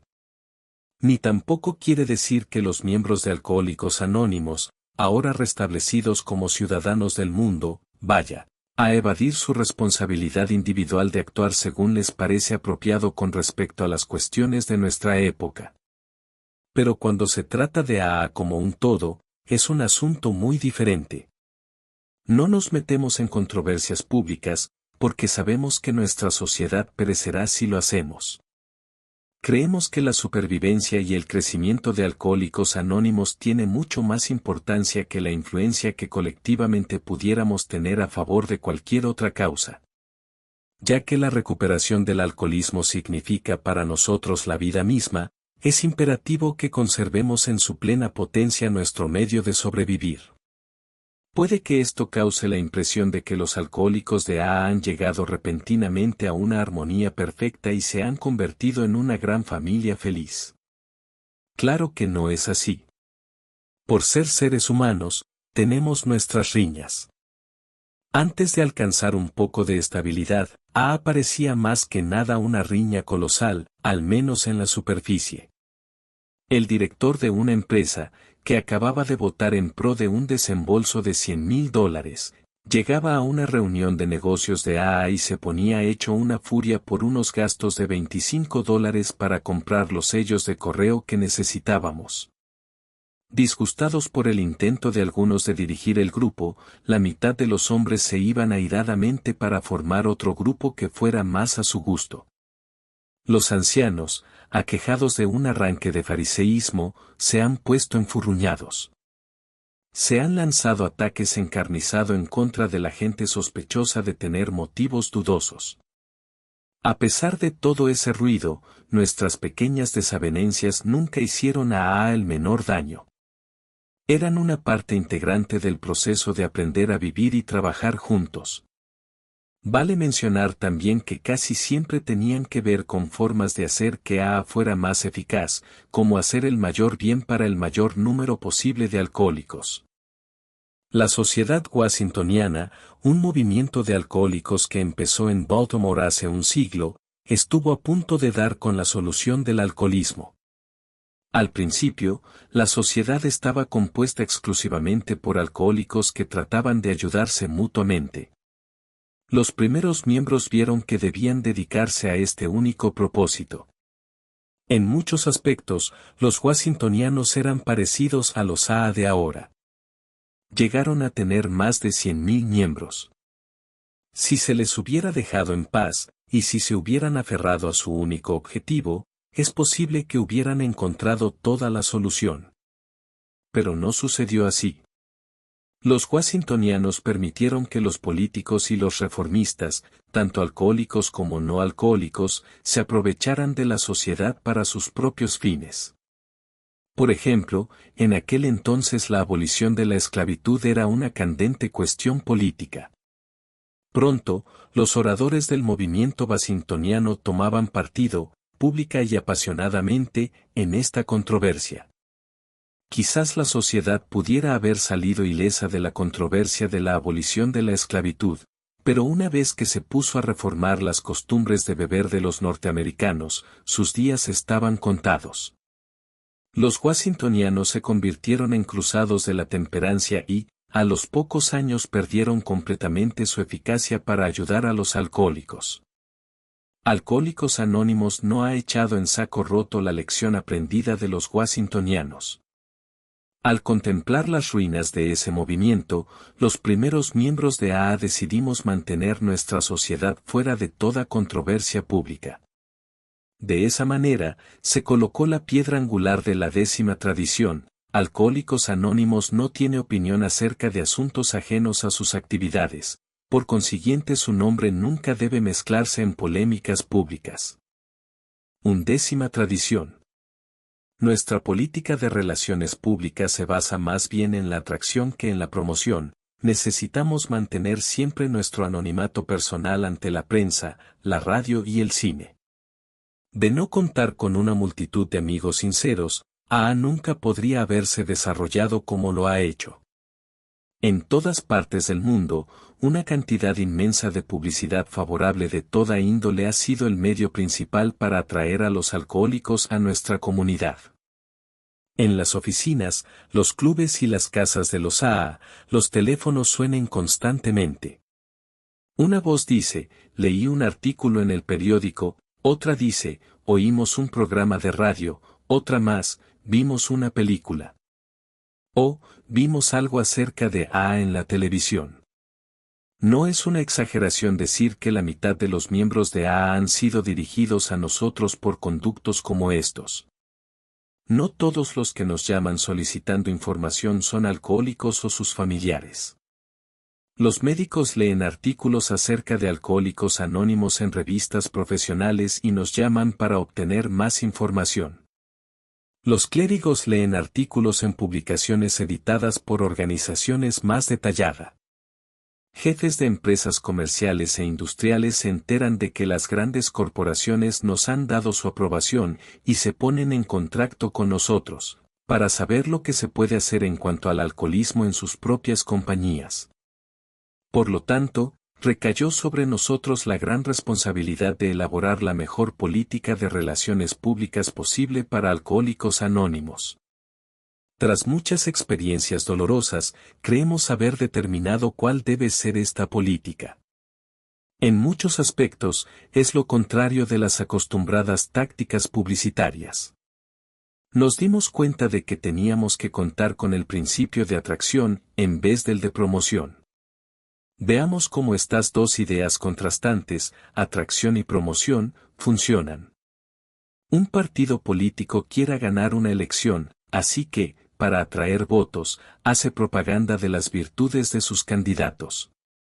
Una noble institución benéfica quiere recoger fondo, enseguida, aparecen en su membrete los nombres de toda la gente distinguida que le ha dado su apoyo. Una gran parte de la vida política, económica y religiosa del mundo depende de la publicidad que se hace a sus líderes. Los individuos que simbolizan causas e ideas satisfacen una profunda necesidad humana. Nosotros los AA no lo dudamos. No obstante, tenemos que enfrentarnos seria y sensatamente con la realidad de que el estar a la vista del público es peligroso, especialmente para nosotros. Por temperamento, casi todos nosotros habíamos sido promotores tenaces, y la perspectiva de una sociedad compuesta casi exclusivamente por promotores era algo horripilante. Teniendo en cuenta este factor explosivo, nos dimos cuenta de que tendríamos que ejercer control sobre estos impulsos. Las recompensas de esa forma de proceder han sido asombrosas. El resultado ha sido más publicidad favorecedora de la que jamás pudiéramos haber generado por medio de los inventos y talentos de los mejores agentes de publicidad de AA.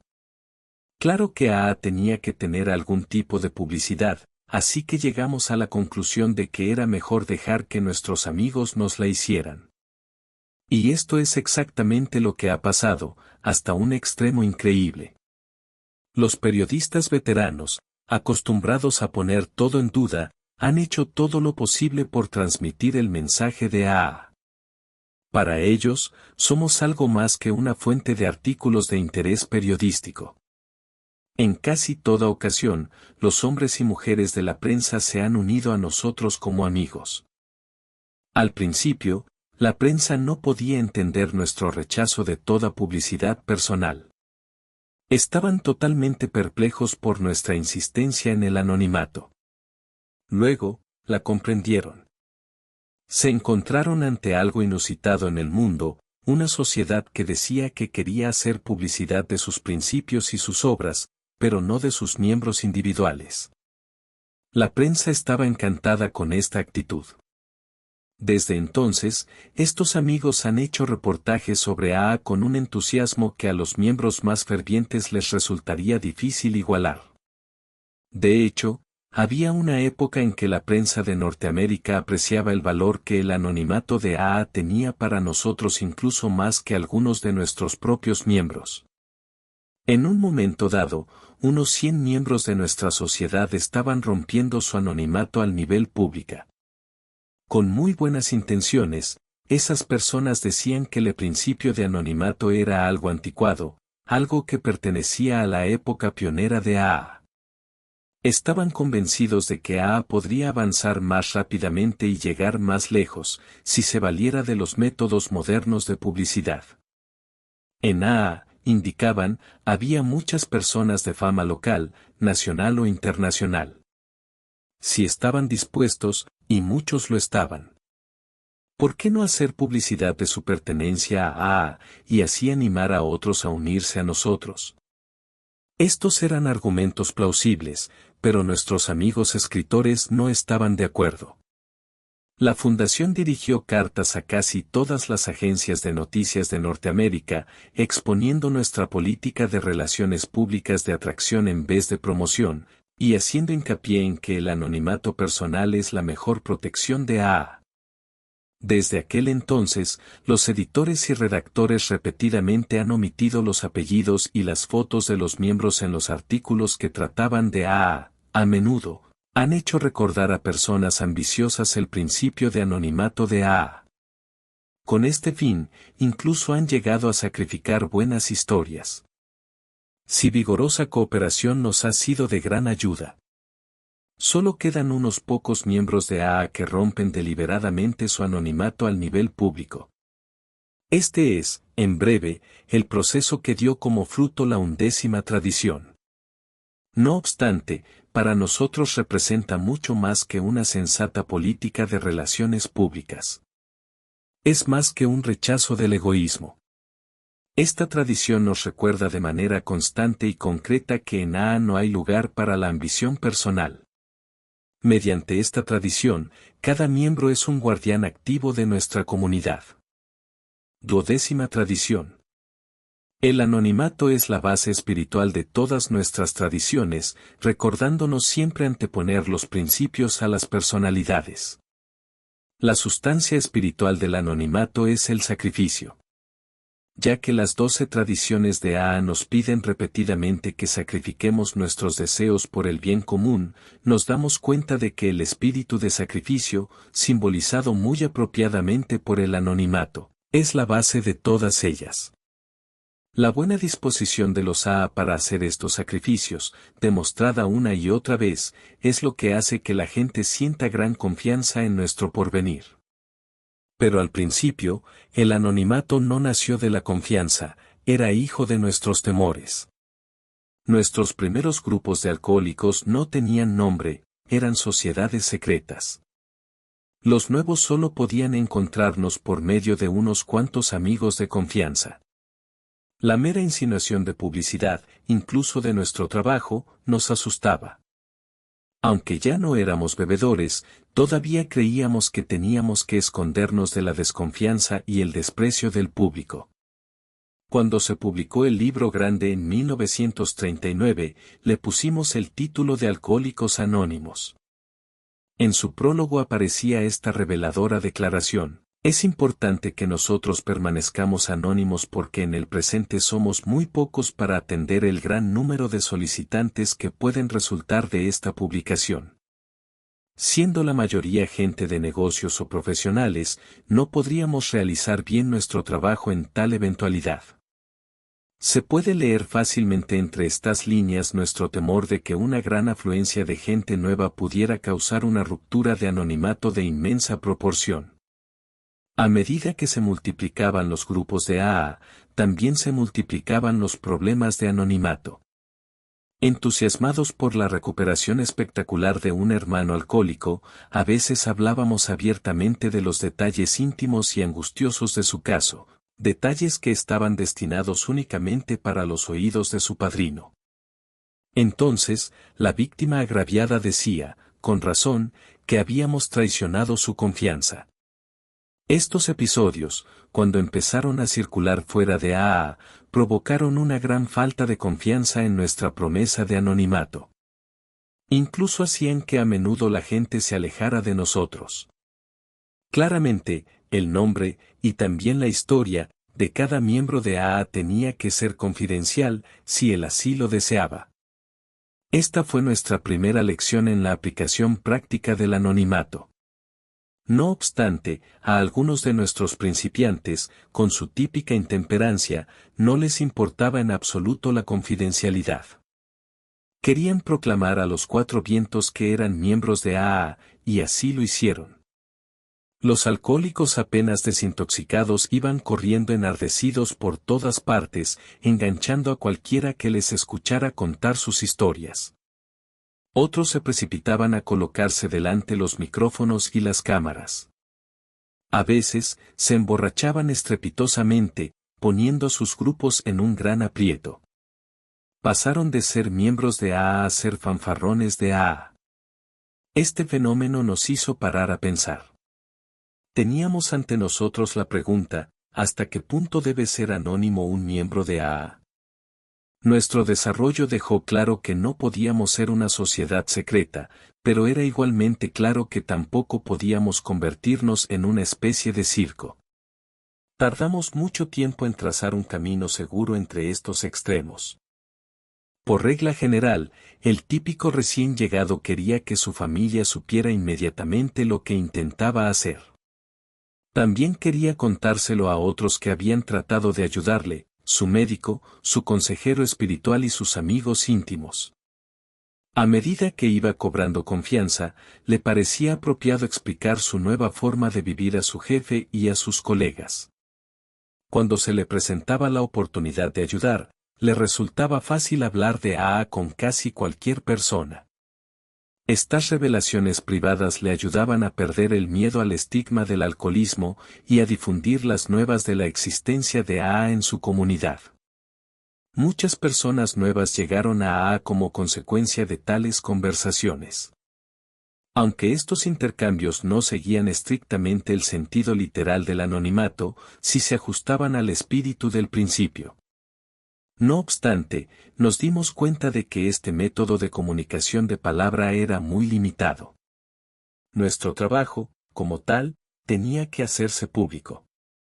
Los grupos de AA tendrían que alcanzar a tantos alcohólicos desesperados como pudieran.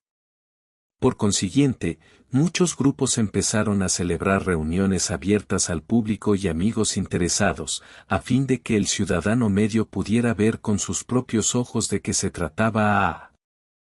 Estas reuniones tuvieron una calurosa acogida. Muy pronto los grupos empezaron a recibir solicitudes para que miembros de AA hablaran ante las organizaciones cívicas, asociaciones religiosas y sociedades médicas. Con tal que en estas ocasiones se guardara el anonimato y se advirtiera a los periodistas presentes que se abstuvieran de usar los apellidos y las fotos, el resultado era bueno. Luego tuvimos nuestras primeras experiencias en el campo de la publicidad a gran escala, y fueron asombrosas. Como consecuencia de los artículos acerca de nosotros publicados en el Cleveland Plain Dealer, el número de miembros en esta ciudad pasó de la noche a la mañana de unos pocos a varios centenares. Las crónicas que aparecieron en la prensa sobre la cena que el señor Rockefeller dio para Alcohólicos Anónimos contribuyeron a que se duplicara el número de miembros en el plazo de un año. El famoso artículo de Jack Alexander en el Saturday Evening Post convirtió a AA en una institución nacional. Tributos como estos nos brindaron otras oportunidades para darnos a conocer. Más periódicos y revistas querían publicar reportajes acerca de AA. Algunas compañías cinematográficas querían filmarnos. La radio y después la televisión nos acosaban con solicitudes de entrevistas. ¿Qué debíamos hacer? Al ver crecer esta marea que podría traer consigo una gran aprobación pública, nos dimos cuenta de que podría hacernos un bien incalculable o un tremendo daño. Todo dependería de cómo se canalizara. Simplemente no podíamos exponernos al riesgo de que algunos miembros autonombrados se presentaran a ellos mismos como los mesías y portavoces de AA ante el público en general. Nuestros instintos promotores podrían ser nuestra destrucción. Si uno solo de esos miembros se emborrachara en público, o se rindiera a la tentación de utilizar el nombre de AA para su propio nivel, la prensa, la radio, el cine, la televisión, la única respuesta posible era el anonimato, un 100% de anonimato. ¿Es este caso? Los principios tendrían que anteponerse a las personalidades, sin excepción alguna. Estas experiencias nos enseñaron que el anonimato no es sino la auténtica humildad en acción. Es una cualidad espiritual que hoy día caracteriza todos los aspectos de la forma de vida de AA en todas partes. Animados por el espíritu de anonimato, nos esforzamos por abandonar nuestros deseos naturales de distinguirnos personalmente como miembros de AA, tanto entre nuestros compañeros alcohólicos como ante el público en general. Al poner a un lado estas aspiraciones eminentemente humanas, creemos que cada uno de nosotros participa en tejer un manto protector que cubre toda nuestra sociedad y bajo el cual podemos desarrollarnos y trabajar en unidad. Estamos convencidos de que la humildad, expresada por el anonimato, es la mayor protección que Alcohólicos Anónimos jamás puede tener.